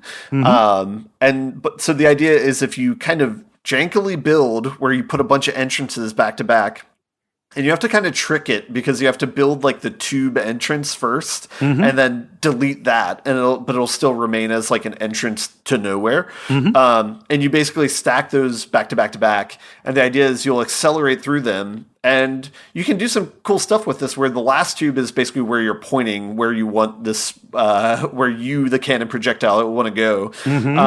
And there's a fun process here where you're calibrating it to shoot towards bodies of water along the map to land in.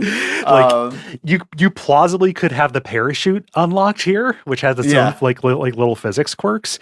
If you don't have a way to slow your fall, dialing this in is just a hilarious and deadly process. Yeah, and there's also the option of like how fine tuned you want to make it, because it's like, well, I can go to this body of water as long as I hold right as soon as I exit the cannon, then I can make it each time. But do I want to do that? Yeah. And the other cool thing too is you can leave multiple exit routes up and then just redraw the tube based on where you want to shoot to. And that way, because early on you might have power constraints where you only want to have one cannon, because you have to power the cannon, and it isn't exactly lightweight. Yeah. And then a lot of times you can kind of be in this situation where it's a one-way ticket, where you just fire yourself out there and then you have to somehow get back, but you might not have a tube out there to fire back. That is what made dialing stuff in very frustrating. I was like, it is better for me just to draw the direct line. I don't care how fast I get there as long as I don't have to input to do it. So like I would be fine with a slow moving tube network, and I would just use that opportunity to like go use the restroom or something. Yeah. I think what people do in the late game, which you might not even have options to do early on, like for power constraint reasons, is they make boosters along the tubes, where it's like you make a blueprint where it's like some of those back-to-back entrances that speed you up, but then it's tubes on either side, and you just build that along your route, and so that way you keep going at a pretty good clip. And I believe it's bi-directional too, so you can take it and then you're able to get through either way. It is bi-directional. Yeah. But it's cool. It's cool. This technology is cool because you start to see differences in expressiveness of like how to play, where it's like you looked at our tube systems and they were very different from one another, but they both reflect our play style. Yes. So. And like getting the hypertubes and the power network expansion stuff is super like this is where you start needing to diversify, because the project parts here require inputs from all the stuff. So you need steel, you need concrete, you need copper and iron. And it's like, okay, do I Do I manufacture these in little modular things on site? Well, I'm going to need to get between those different spots. Right. Mm-hmm. And so how am I going to power this? I can just build like small little power lines, to get there, but those have like a maximum length, and it's very frustrating. Or you can build these huge, huger power towers, which can go longer distances. Yeah, yeah, and look really cool too. Spanning across the landscape. Yeah, it's kind of the first thing that you can build, other than whatever factory that you're getting there, that does make it feel like you are colonizing this place. Getting that network of power stuff, and that goes into overdrive when you get to the trains. Yeah. That's when you start seeing vistas and seeing your fingerprints all over the landscape. Yeah.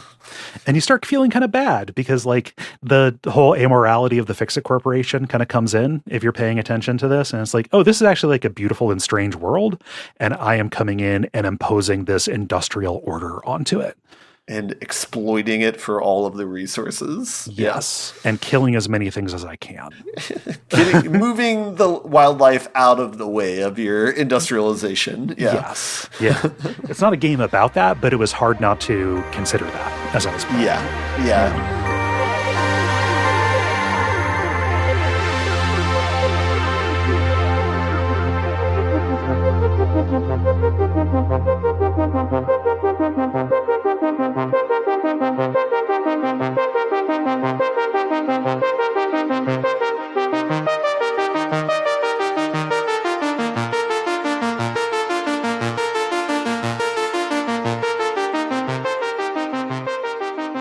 That's phase 2, right? You're dealing with steel.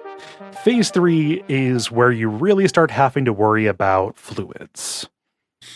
And also that's a weird sentence, but yeah. Sentences. Yeah, we talked about this. Games make sentences. Games make very good sentences. This is where you get refineries to start dealing with fluids more directly. And also you have to start dealing with computerized parts. And this increases the complexity a lot. Yeah. So I want to know what your experience was, but for me, I think this was mostly changing out the power source to using like oil in the refineries, and that giving you like a pretty good berth of power to deal with, so you don't have to worry about that a lot in the future. This is where I headed to the West Coast, and actually like the beginnings of my mega platform was built over those pure oil nodes over there. Yeah. I was like, okay, here's my new power system. I'm going to get this set up and then use it as a basis for expansion. Yeah. And then this is where like rubber and plastic come into play as well. Right. Yeah. And so with refineries, you have to start dealing with waste. The basic recipes for oil and rubber create heavy oil residue. And if that backs up, in the buffers that you build for it or just in the machines, if you don't find a way to deal with that, that will halt the production. And you end up either have to go back and manually flush. So it's kind of just a recreation of needing to refill the biofuel to keep things going. Or you use other refineries and recipes to make byproducts out of the byproducts. Yes. I think petroleum coke is the endpoint that this is sinkable. So now. Yeah. Or this is sinkable, or you can feed that in. It's like a lower efficiency coal. So you turn that into energy. Sure. Yeah. I think this was something my first playthrough was more of an issue of like needing to flush and manage that sort of thing and trying to like fix it by just making a bunch of containers to like delay the amount of time where you need to deal with it. Yeah. But like in the latest playthrough, it's just, nope, turn this into a resource that you can sink and be done with it. This is where I had to start doing pen and paper planning. In order to just be like, okay, like I'm sending this out, like I need to build this in such a way that I am dealing with the waste products as I go and then feeding that in. So if I'm making plastic or whatever, I can just feed that into the line. So I'm not having to like manage the direction of that kind of lower output, into its own lines. Yeah, I'm not sure if it's a recipe I unlocked, but I was able to make like a lossless factory here where it's just oil goes in, rubber and plastic comes out, and then you're done with it. They're just like intermediate steps, either with like the plastic pellets, and the like the oil residue. It takes a while. And if you're trying to do anything with packagers, which normally you have to move all of your fluids through pipelines. If you're trying to do anything with packagers, you also have to have an intermediate step where you are making the bottles to put everything in. Yeah. To package or unpackage. Yeah. That was a resource I did not interact with at all in the game. I kind of worked to avoid doing that. Yeah. I did. The only thing that I did for that was making enough bottles to feed fuel sources into a dimensional depot, so I could always have access to fuel for the vehicles, but also for like real game changer, the jetpack. This is the tier where you get the jetpack. Yeah, I think I did that maybe on the first playthrough where we tried to experiment with the jetpacks, but once they unlocked the hover pack in later tiers, I would just shoot for that instead of trying to do the intermediary. Yeah. The jetpack, if you can get the liquid biofuel in the jetpack, that ends up being way better for exploration because it has a very, very slow burn time. It's not very fast, but like it is better than constantly building a power network under you in order to get the places that you need to go. Yep, that's fair. Yeah. But the jetpack is good for exploration, also for getting like a bird's eye perspective for factory planning. Nowhere near as good as the hover pack, which lets you just kind of like hover up in place and not have to worry about ladders and stairs and stuff. Or the hypertude cannon. Yes. You're making plastic, using plastic and copper to build circuit boards. These are a bottleneck for computers, which in turn are a bottleneck for everything else. And those are made in manufacturers where suddenly you're dealing with 3 to 4 inputs. Yeah. And this is where, again, you kind of feel like it feels like I'm doing the same thing again, but just with either like a slightly different tweak to it. And I don't know. Did it ever feel like grindy to you at this point of the game, or? Yeah, this is where it started getting really frustrating, and I ended up needing to lean more on manufacturers, not for building multiple machines, but just like, blueprints for manufacturers, where it's just like, okay, I'm going to, instead of just building a manufacturer, I'm going to build it with the inputs already sorted out. So I don't have to like build up splitters to set the height for a lift out of it. So like I am doing this very long process every single time. It's like, okay, this is a left manufacturer, this is a right manufacturer, and I know which one I need to build based on the orientation compared to everything else. And that is the only way I put those down, because manually building the feeding mechanism in is way too much of a chore. Yeah. And it, like at this stage too, I think it's really ambiguous what resources you're going to need long term and which ones are just needed for the space elevator or ingredients for the things that are needed for the space elevator. So I found this to be like one of the more challenging stages, just in terms of feeling more like work than it was feeling like fun. I went back to manual feeding on the manufacturers so much on this, like back at my central hub thing. It's like, I'm not going to automate a line from or to whatever the output of this needs to be. I'm going to just set up a manufacturer with the storage that leads into it, and I'm just going to manually put whatever I need into this and ferry things around by foot, because I don't have everything unlocked that I need to feel comfortable making permanent facilities based on this. And that, I think, extended the time that I spent in this phase. Yeah, I think so. I think we had similar setups, because you saw like my Mark 1 factory or whatever, where it's like all the things that just feed into a manufacturer that you overclock. That was how I did a lot of the computer stuff. And so it was kind of like set a temporary recipe, go work on whatever project you're working on, and then come back and then feed it into the space elevator. Yes. I ended up avoiding that for a while. I did end up having, when it came to rushing the tiers in order to be ready to record, I did end up leaving it idle to let stuff go. Fair. You have to prospect for oil, so this will take you to new places like cool biomes. I love the blue crater so much. That's on the eastern side of the map, right? Yeah, it's the kind of alien looking fungus magic place. mushroom forest. Yeah. You also get trucks, which are better tractors, and faster conveyor belts here too. Whenever you get a faster conveyor belt, it's like, okay, I can build a bigger factory. I can power more machines. This is why you want to build for expansion. Yeah, and this is really important if you have a hub where like all the resources are going to, because that is so directly tied to like how many resources you can get there per minute. That kind of puts a cap on like what you can build from the manufacturer and how quickly you can do it.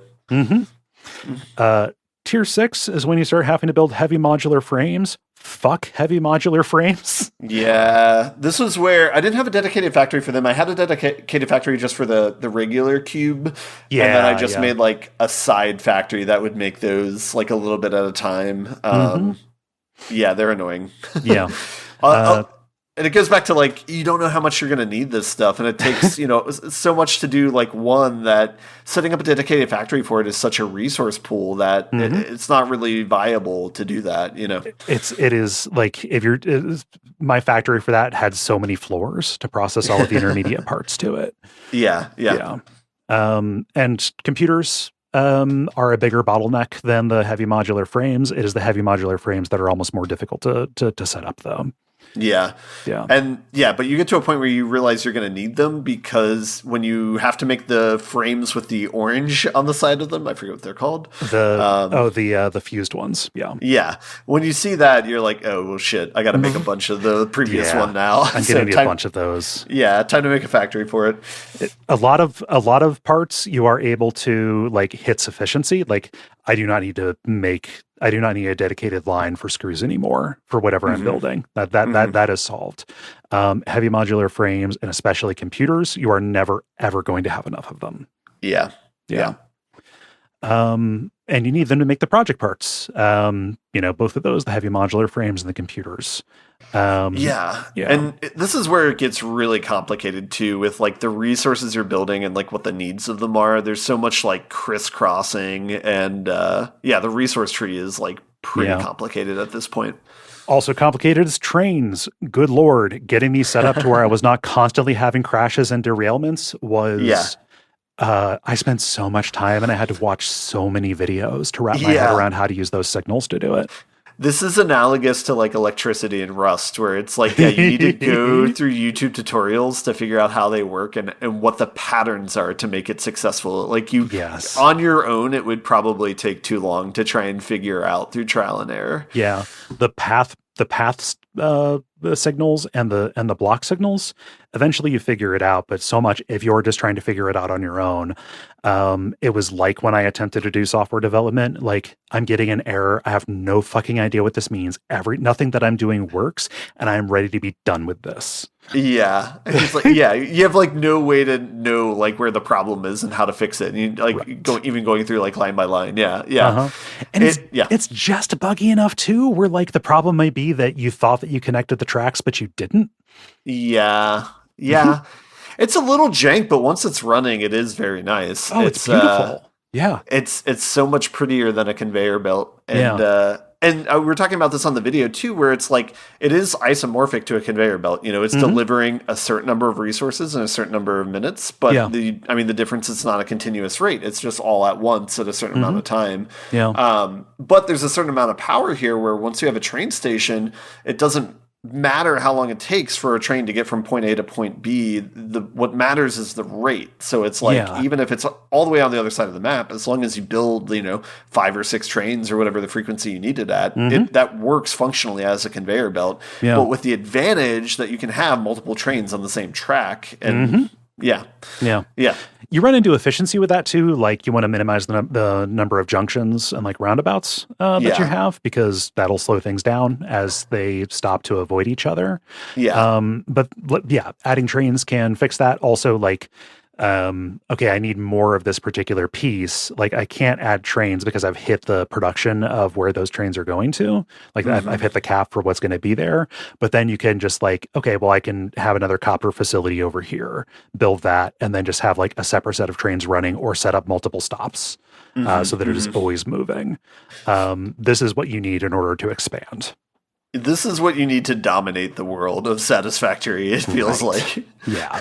So you had a largely more developed train system than I had. I had like a two-stop train system, and you have a world train system. So like there's a difference between like push-pull train systems and circuit train systems. Is this, only going two ways, like back and forth between these two facilities? Or are you setting it up so that as you're expanding it, you're kind of making a web? And being able to connect more stuff alongside of it. So you can just, every time I need to build, I don't have to like have a whole other line. This just connects in. And I let the junctions and the autopilot on the trains, which are always going to try to find the shortest route, like work it out. Sort it out. Yeah.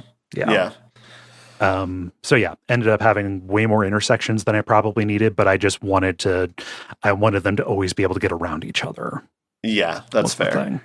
Yeah. Yeah. And your setup was beautiful too, because it's like you have the trains running alongside like the tubes, and you can kind of go along and see them as you yourself are transiting the world. So yeah. I was pretty happy with my ultimate train kind of thing. It is a whole other skill that you have to learn.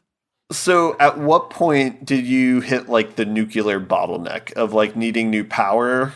Were you able to build like, how much of the train system were you able to build before you're needing to have to get more power? I was able to build a lot of it. So like something that you can do to increase your power output without needing to branch into nuclear is to start making more efficient fuel that you unlock through the sulfur tech tree. Okay. Yeah. So, and is that with the the extractors, the chemical extractors part? That's later on. That's mostly for getting gas. The higher quality of fuel, it's like multi-stage refining, where like you are making fuel and then you are passing it through another thing where you are adding in compacted coal to make turbo fuel. And then if you want to make rocket fuel, you have to introduce nitric acid, I think. So you're taking the same amount of oil input, but you're making it more and more potent. As it goes, and feeding it into fewer or the same amount of actual generators to generate more power. You can get pretty far with that. I don't think it's strictly necessary to go to even like mess with nuclear to hit what you need at the end. Okay. Yeah. Because I feel like in my playthrough of the game, it's like I'm doing every other tier or interacting with every other tier. And then like... Yeah, because it's like I jump from like manual to coal as quickly as possible, and I try and jump from there to a little bit of fuel, but then jump to nuclear as quickly as possible. Yeah. But yeah, it feels like, did you ever get frustrated with having to redo the power over and over again throughout the game? The first time that I had to reconfigure my fuel, I basically built it in a dedicated place with enough space in between everything to where I could expand it if I needed to. Gotcha. Once I got to fuel, it was not that big of a concern. Also, like it was not, if I had to tear down my old infrastructure, it would be irritating, but like I just left all of my coal in place and that just contributed to whatever headroom I needed to keep fuel going. Okay, fair. Yeah. How about you? It's like I was a little bit frustrated because I'd always hit the point where I would get a technology that I wasn't able to power because I was limited in whatever my power was, and I would need to jump to the next thing before I could do that. And so so even now in my current playthrough, like the giant circle producers, I forget what they are called. The giant circle. The particle accelerators. Yeah, thank you. Like those, the power consumption on those is even challenging like the nuclear power plants that I have. And so it's like, okay, so now if I want to interact with this, I need to go back and refactor my power again, like for the fifth or sixth time. It does get a little bit tedious, I think, for me, because at least with nuclear, taking it to set up took me like maybe half a day to a day, I think, when I did that. Yeah. No, it was a whole day of effort for me to get nuclear set up on the uranium stage. Yeah. Which is, so it's like you really need to love the process in order for this to be like an enjoyable experience. And to some degree, like there are parts that I really did enjoy making, like, certain bridges or certain parts of it. But then parts of it are like, man, I wish I didn't have to do all this work for just this one part. Yeah. This is not, I feel like I'm doing homework to do my homework. Yeah. Yeah, and I think that like this is a game where people are going to nope out of it at a certain level of complexity. They're going to hit Yeah. the I get it, right? Yeah. And I think design-wise, they do a good job of like kind of giving you treats every tier or so that you kind of want to chase after, and that's kind of like what all this work. Well, again, you need to enjoy the work itself, but Yes. being able to get like a jetpack at the end of it, or being able to get the Blade Runners at the end of it, like that sort of thing, like that does kind of keep you around. Yeah, the rate at which you get new treats is really important in this. Yeah.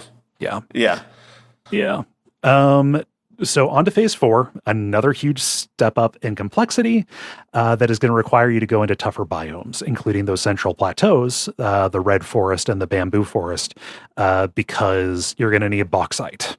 Yeah. And this is, like, chronologically in the game, this is kind of what the end game was for a long time. Yes. In the early access. Yeah. So to make previous metals, all you needed was the ore and a smelter, or a foundry if you're making steel. There was no waste, and it was only a single step, or straight into ingots. Aluminum, which is required for basically all of the end game stuff, is a multi-stage processing endeavor. And this one's tricky because you're having fluid inputs and outputs. Yes. And you have to try and design a closed system where it's feeding back into itself at a correct rate. Yeah, and accounting for that so you don't cause your buffers to fill up and halt the entire process. Yeah. And it's not just liquid waste you're dealing with. It's also like your input requires you to have silica to make it, but also the waste process produces silica. So you need to know exactly how much silica to put into the system to keep it going. Yeah. I was actually okay with this development of the game, or I thought this was like an enjoyable like design experiment to try and figure this sort of thing out. Yeah. I think it's just the right amount. But this was also like a whole day to figure out how to deal with this, because you have to go from bauxite and water to alumina fluid, mixing that with silica to make the scrap, and then you need to smelt the scrap in order to make the ingots. Yeah. I think this is kind of like the peak of the design for me, where it's like, okay, it takes you half a day or a day to figure this out and set it up, but once you do, like, I've never needed to worry about this like plate resource for the rest of the game. No.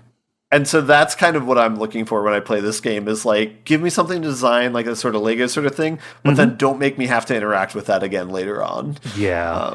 And this will teach you how to actually deal with waste materials in a way that gets you ready for nuclear and gets you ready for the dark matter later on. Yeah. Like, this is kind of it's not the final exam. I think the final exam is dealing with fluctuating power demands. Yeah. But this is the bit, like, the last huge hurdle that you have to get over. Yeah. It's ramping you up for sure. When we say a biome is more dangerous, like, you end up getting the varsity level of the different monsters, creatures. Yeah. So like, you go from scale having times 2. Yes. So like, you go from having just like the regular hogs to the bigger hogs that can throw rocks at you to getting rad hogs, which are irradiated. Yeah, just bigger ones that are in higher numbers that also do more damage. Those are up on that central plateau, and you're going to kind of constantly be needing to deal with those as you're clearing spaces for factories. Fuck the spiders here. That's God, all I gotta say. The spiders in that swamp. Did you have to fuck around in the swamp at all? No, this is at this stage I was building in the skies. So I was dipping down. Like, I remember specifically with the uranium, like, hovering to build the miner while seeing the creatures run around on the floor. I'm like, man, I'm glad I'm not there. Better them than me. Yeah. Yeah. Man, the swamp has so many pure nodes. I was like dealing a little bit with getting into there, but the less time spent, the better. Yeah. Yeah. The stage, I enjoyed the factory complexities, but like all the stuff with the monsters, the irradiation and stuff like that, I could take or leave. You deal with radiation, you can make a hazmat suit. You have to power that with iodine filters, so you can go near sources of radiation without taking damage. It is just damage over time. It is not like it is like reducing your health capacity as you go. It is not realistically modeled radiation, thankfully. I will say this is one of the best like plays on a mechanic in the game, I think, that I've seen, which is where accidentally picking up a piece of uranium and putting it in your pocket if you don't have any filter, you're instantly dead. Yep. And then you now need to deal with the problem of how do you get your resources back? That's very important. Without picking up the uranium. And so similar to like a Dark Souls run where you're trying to like, or trying to do a body run or whatever to reclaim your resources. It's like you're trying to get back here, get close enough you can grab your resources, but not so close that the radiation kills you again.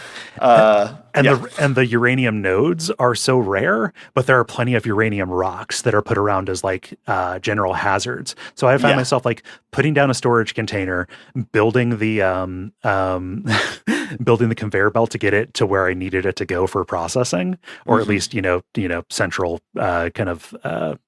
central transportation, and then just like doing little shuttle runs with small amounts of uranium. If you pick up, even if you have the filters, if you pick up too high of a quantity of something that is way too radioactive, even putting it down will not stop the process. Like you have started like fission within yourself, so you have to pick up like a handful of rocks or whatever, go and move it manually, put it away, and then go back to where it is. Yeah, I was okay with this added complexity, even though it is like a gameplay that is like an annoyance or a challenge to your typical play style. I thought it was fun enough, and it matched like what realistically is happening with like nuclear waste and nuclear power, that I was pretty okay with this annoyance. All I could think of was in Chernobyl when they're trying to clear the roof.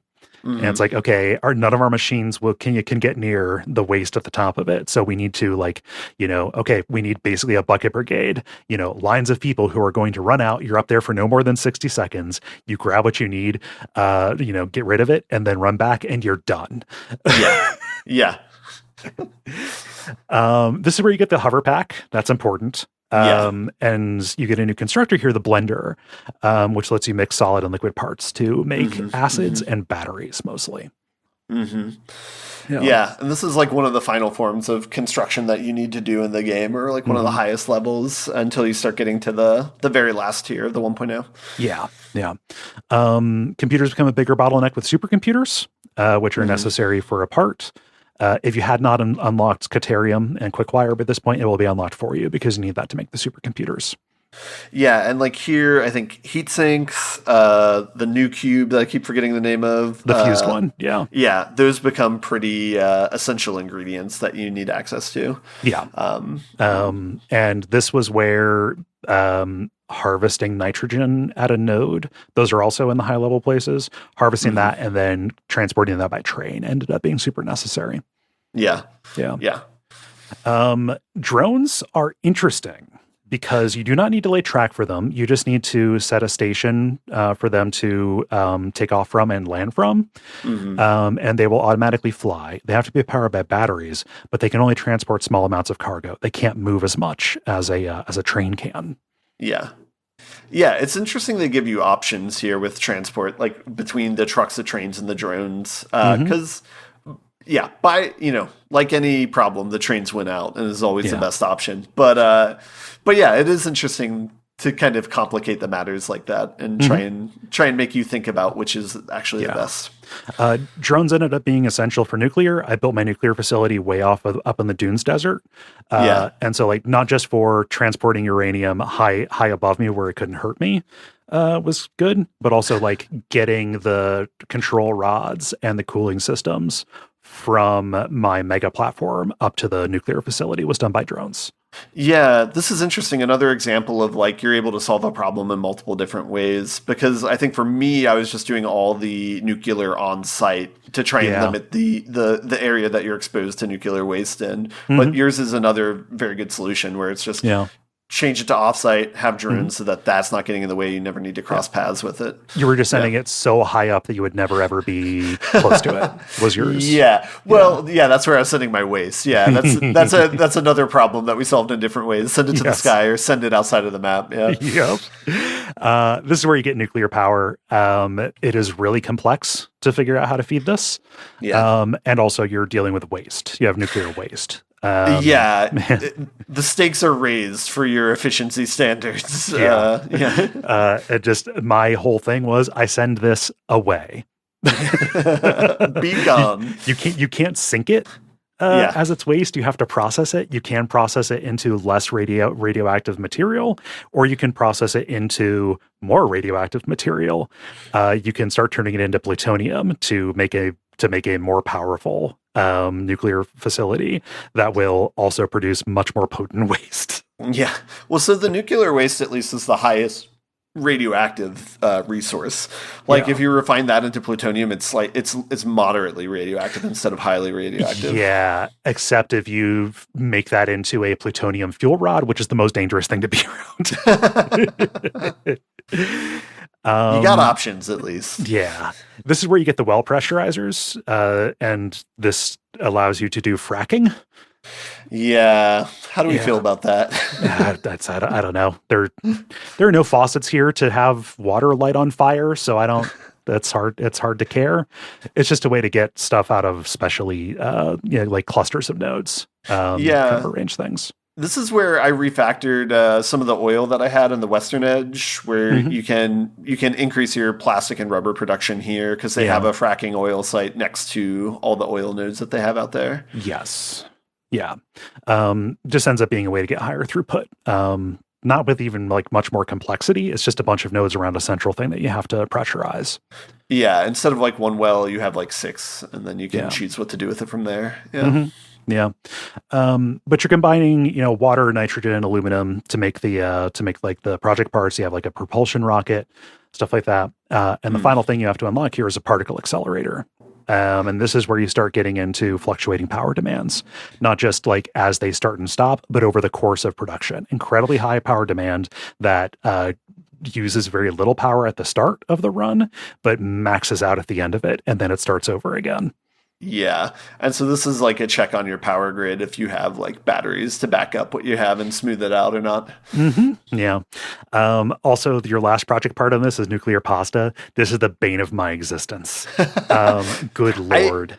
I made enough of this to get to the last tier, but yeah, this is one of those cases where it's like, oh, I made 100 of these. Oh, now I need 1,000 of these? You'd only need 1,000. The nuclear pasta is an input for some of the other project parts. So it's like 1,000 plus 1,000 more. Oh, God. The problem is it requires copper powder, but it requires a ridiculous amount of ingots to go in order to produce something very measly. I did the math. People's eyes are going to glaze over at this, but I think I need them to understand. The fastest belt will move 1,200 of a thing. Copper powder. So you can only feed 4 constructors with the highest capacity belt, which requires multiple smelters to even make the number of ingots. So 1,200 copper ingots turn into 200 copper powder in a minute. Okay. 500 copper powder are needed in order to make 1 nuclear pasta. I'm with you. So just multiple maxed out constructor arrays in order to make not even 1/2 of what is required to make one of these things that you're going to need thousands of. Yeah. Maybe this is like they're just like, fuck it, let's make it really hard and see what people do with it. Since this was the last tier of the game. It's so funny because you see like, oh, this isn't a complex requirement at all. Copper powder, like, oh, it just copper ingots go in. Just like old times. I'm just dealing with a constructor here. Like it's only one phase. I don't need to deal with inputs and outputs on this. And then you realize the math and you're like, what a fool I was. So this is a tier I have not gone. I'm at the start of this tier, whereas you've finished this tier, I believe. Yes. Yeah. Thankfully, you've kind of got all the skills that you need for phase 5 by this point. It's not teaching you a lot of new things. It is just you are dealing with a different kind of waste. And with much more fluctuating power. Everything here is like quantum. Ada tells you, like, don't even bother trying to understand what you're making here. Just make it. So you're making like dark matter crystals and stuff like that. And this requires resources from across the world. And everything is produced in very small quantities at very slow rates. Gotta love that, huh? Yes. This is where you start having to deal with strange alien matter. I had already been dealing with this to make dimensional depots, but this is in even more dangerous places. So I know the base resource for this tier is like the orange resource, Fixidium or whatever. Or yeah. Fixite. Fixite is a new alloy that you make that ends up being a construction part. You don't need to make as much of that as you need to, as you think you need to, unless you are making a lot of the belts, like the special like force field belts. I couldn't tell from how they described it, but is this like a sort of like alchemy type of thing where this resource can change into other resources, or is that not the case at all? Is that just the flavor of it? The way that you make it, so you make it in a special thing. I think you make it in like in a converter or something like that. A D&D die. Yeah. Yeah. And your output of this, so basically you make it out of the strange alien matter. You refine that into something, and then depending on what alloy you mix it with, you get different outputs. So the most efficient is to have aluminum. So if you have spare aluminum ingots, you need fewer of those to make more fixonium. No, sorry, fixite. Got it. Yeah. Got it. And if you're doing iron or copper, you need way more of that to feed into. Okay. I was making aluminum ingots at scale and already feeding them into the mega factory at this point. So I just had to run the ingot line all the way to the end where this was happening, and I had more than enough to deal with. Nice. Okay. Yeah. The strange alien matter will also let you convert one resource into another, but I was already harvesting enough of it that I didn't have to bother with that. Okay. Yeah. Yeah, it's interesting that they give you that sort of flexibility at the absolute end of the game. Yeah. Same thing with the portals, right? Yeah. Where and also the portals are so fun, have a huge power demand. You have to manually place the input and the output. They can only be paired with each other, and you have to feed them singularity cores, which are a bottleneck for your project parts on this. I ended up not really fucking with portals because my existing transportation network with the hypertubes was enough. Yeah. Yeah, that's something where it's like, a little bit of a questionable design decision where at the same time, it's like, I'm glad they finished the game because so many early access games like this that are in a prolonged early access period, like either get half baked or maybe not even completed. I'm glad there was like an endpoint to this game. But yeah, some of the technologies they give you towards the end, I would say like half of them are like great, but this doesn't really help me at the end of the game. It's nice to have. It's kind of like getting a gold chocobo in Final Fantasy VII. You know, you could make the argument though that with this game, that the entire process of the game is to get to this point, and then the game begins. Of like now it's a free play mode, and you have all the resources you need, and you can build whatever you want. And so now it's like now you can actually play the game. It's like build a racetrack and build a racing game that you can invite friends to, or like build X, Y, or Z. It definitely gives you that many tools where you could play the game like that at this point. Yeah. I was like, I want to go back and like make these factories pretty or something. If that was something you weren't bothering with and you feel like you still have the energy for.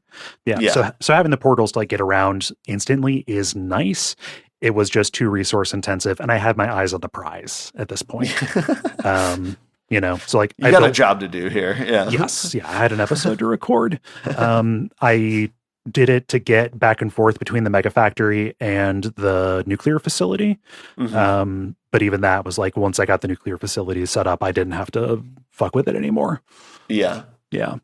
But yeah, you're just making parts at this point, like the encoder that you need to to do some of the conversion creates dark matter residue or whatever. It's just like dealing with like heavy oil residue.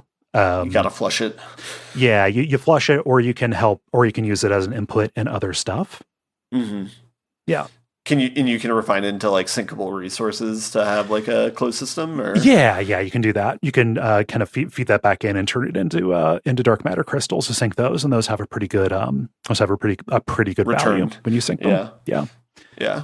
And that's it. Like you can add another stage to your nuclear chain. You can turn plutonium into fixonium, which will burn cleanly. There's no waste out of that. If you're super concerned and you are not just sending them into the sky where it's God's problem, or across a canyon where it's whoever lives over there's problem. Yeah.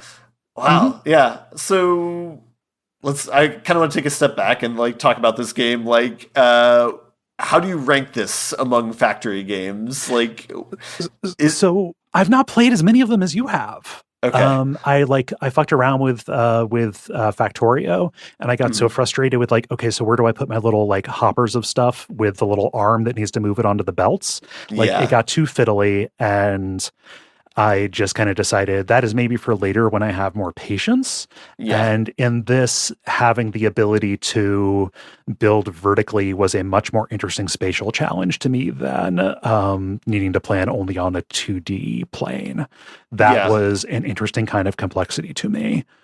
I largely agree, and I largely had the same experience where I messed with Factorio for a little bit. I got a certain level of tier. I know the sciences are like color coded, where it's like maybe like blue's the first one, then green or whatever. Mm-hmm. But yeah, once you get to a point where you've kind of like built yourself into a corner, it's just like I don't want to play this anymore, and like Yeah. definitely bounced off. Whereas this game gives you options where Mm-hmm.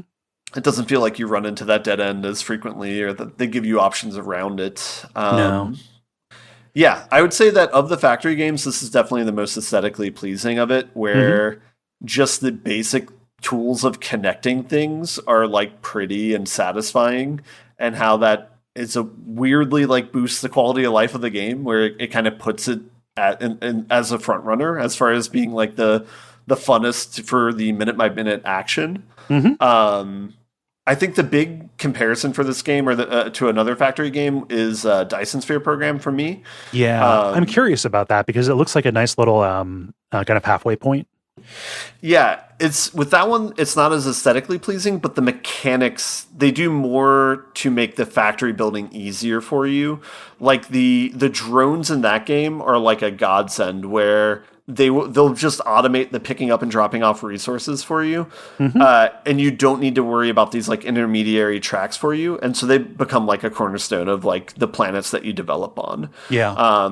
The other thing, and this isn't turning into a Dyson Sphere review podcast, but No, I'm curious about it because I think anybody who listens to this and thinks like, "Hey, Satisfactory may or may not be for me." yeah, I just it's interesting to put these games that are outwardly similar in context, or at least draw the yeah. draw the contrast.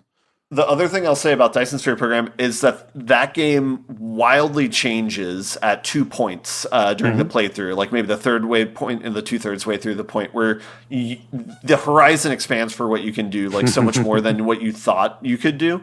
Yeah. And the gameplay and like the like how you play the game like completely changes, and how you think about it. And that was like something that I thought was really good and really unique about that game compared to other factory builders. Whereas like here kind of feels like you're kind of doing the same thing over and over again. Yeah. It slightly changes, and it does change in ways that you do play the game differently. But it is like there is like a certain level of frustration there. Yeah. That can like draw people or take people away from it, I think. Yeah. And probably has made me step away from it for at least a certain amount of time before coming back to it. Yeah. But yeah, so I think overall, I mean, I would still say this game is like an A game, you know, and it's Yeah. like worthy of playing and stuff. But yeah, it is a very interesting question where, because the narrative's like not there compared to like a game like Subnautica, where there's like Yeah. a very clear like start and stop point. You know, like what is this game? Is like I'm not sure if I can answer that question. You know, it's like it's a similar joy of like building Legos, and the fact that Yeah. you're designing everything yourself is like that gives you such a feeling of like satisfaction. Not to use the word of the game. Yeah. It's hard not to. Yeah. Where it is like a model train set, like the parallel that we drew at the beginning of the episode, where it's like you get to control all these fine-tuned things, and then when you see all of your labor pay off in this giant contraption that's doing what you want it to do, that is immensely satisfying. So Yeah, the satisfying thing for me is to, make those mistakes and learn, either, through plugging into the community and, getting people's advice, or just like, oh, I was doing this dumb and I figured out a better way to do it. And then adopting that and having it change your approach, and having that happen multiple times over the course of a single playthrough. The fact that that is not like specifically guided, or, the horizon is not appreciably expanded in a direct kind of way beyond just, reaching tiers where you end up needing to incorporate more resources, but instead is kind of something that you have to self-direct and self-motivate, does make this like it is a sandbox experience on a much greater on a bunch of different kind of axes, more so than this just being a big world where you can go wherever you want and build however you want. I think that how much you engage with reevaluating and refining your building process and figuring out what matters to you over the course, and then understanding that what matters to you in a build is going to change over the entire time of it. That is what ends up carrying me through and makes this much more interesting than just, the numbers are going to need to go up. Right. Yeah. There is like a similar DNA here between this and like Dark Souls, where it's like the what do you take away from your failures part, where it's like you'll make a factory and sure it kind of works, but the constraints will eventually come back to bite you. And it's like, well, this can only do so much, and you need to like step up your game in order to deliver at a certain level. Knowledge literally does compress space here. Because once you figure out what's efficient, what's not, once you figure out the very particular rules for like the spacing between things, you can actually like be much more effective using far less. Yeah. And that is something that's interesting on subsequent playthroughs, is getting back to like the mid tiers. You can get through so much more quickly than the first time you play. So you can beeline to a certain amount, but I think the reason why I haven't started a new game for the past, 6 months to a year or whatever, kept the same save file, is because it is too daunting to go through those middle tiers again. Yes. And like rebuild an aluminum processor, redo nuclear power. Like, I don't think I'm going to do that anytime in the near future. So no, I'm done. I put 325 hours into this, which is the most amount of time I've put into a game for a single episode of the show. Understand, I started this as a depression game, and a lot of that was just me trying to fast forward time. So it was only partway through that I was like, hey, we can make this into an episode. I probably should. So like it can't be evaluated in terms of like how much of a return on the time investment I got. But I'm done with this. I think that if I was going to go to another factory game, I would do Dyson Sphere Project after this. But after an appreciable cooldown time, I think the next like systems heavy game that I'm going to play just for fun after taking a little bit of a break and playing some story based stuff is probably going to be like a city builder. Okay. Yeah. Fair. Yeah. I think we're mirrored where when I finished Dyson Sphere, when I built the Dyson Sphere, I was like, okay, great. Never going to play this game again. I had a great time. Like, thanks for the memories. Yeah. Whereas with this one, I still have like a few lingering objectives. So I might come back and play this game, especially like playing it this weekend. It was in preparation for the show, very easy to get back into it. Actually, I thought it would be kind of like more of a up ramp or whatever. But it was very easy to come back, see where I was at with my factory, and then figure out projects to work on and that sort of thing. Yeah. But it is like such a time commitment where it's like, to do any sort of appreciable goal might take half a day to a day. And so if you don't have that time, then this is not the game to play. Yep. And that makes it a perfect guest episode. Right? Like you had already played a whole, a shitload of this, and I was in here.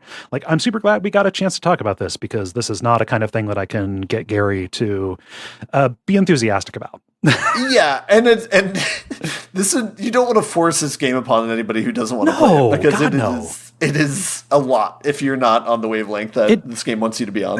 You have to have the brain worms that this feeds, right? Yeah. Well, I really appreciate you coming on, Ben. Yeah, thanks so much for having me. Anytime. Anytime you want to talk about a game that I've spent hundreds of hours on. So I was going to ask where people can find you, but you're not on social media or anything, really, are you? They can find me on the Level podcast, which is also on the Duckfeed network. Yeah. So. Describe the Level for people who might not be aware of it.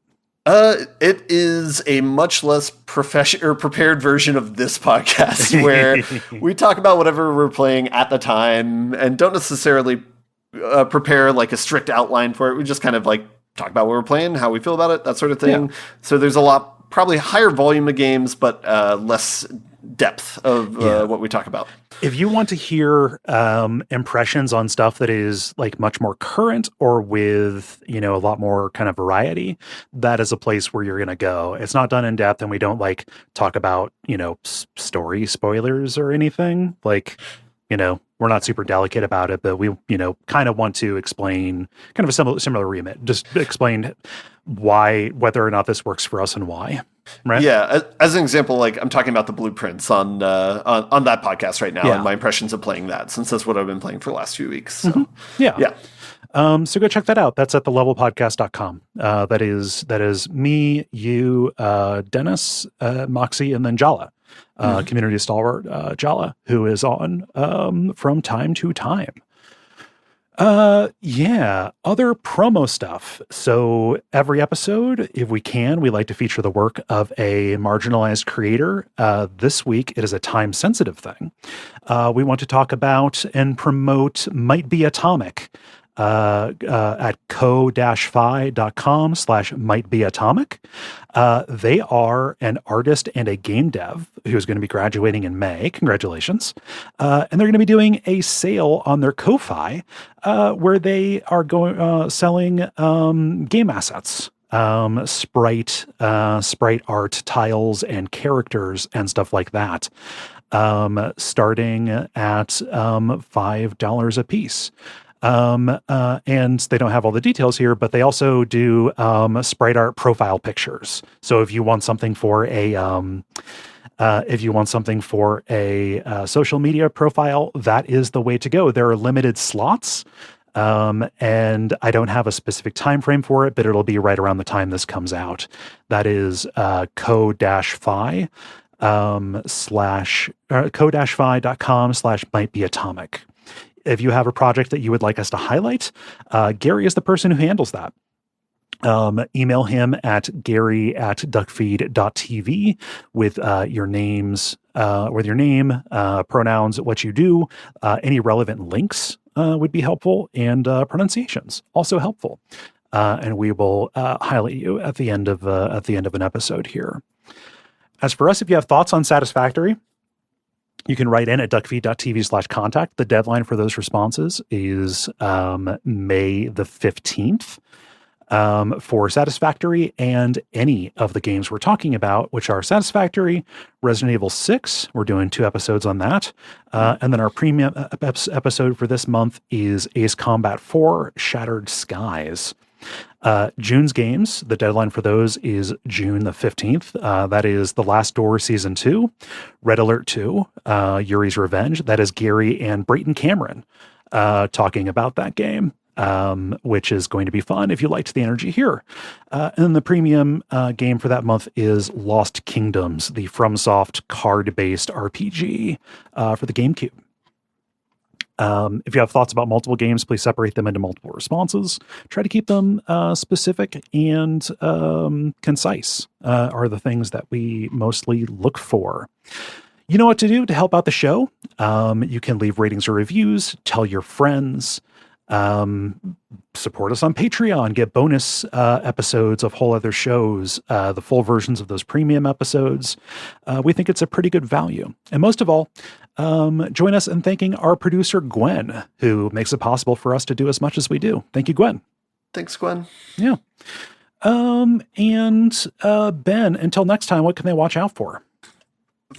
The level? The fireballs. Yeah, yeah. Any of them. That's fine.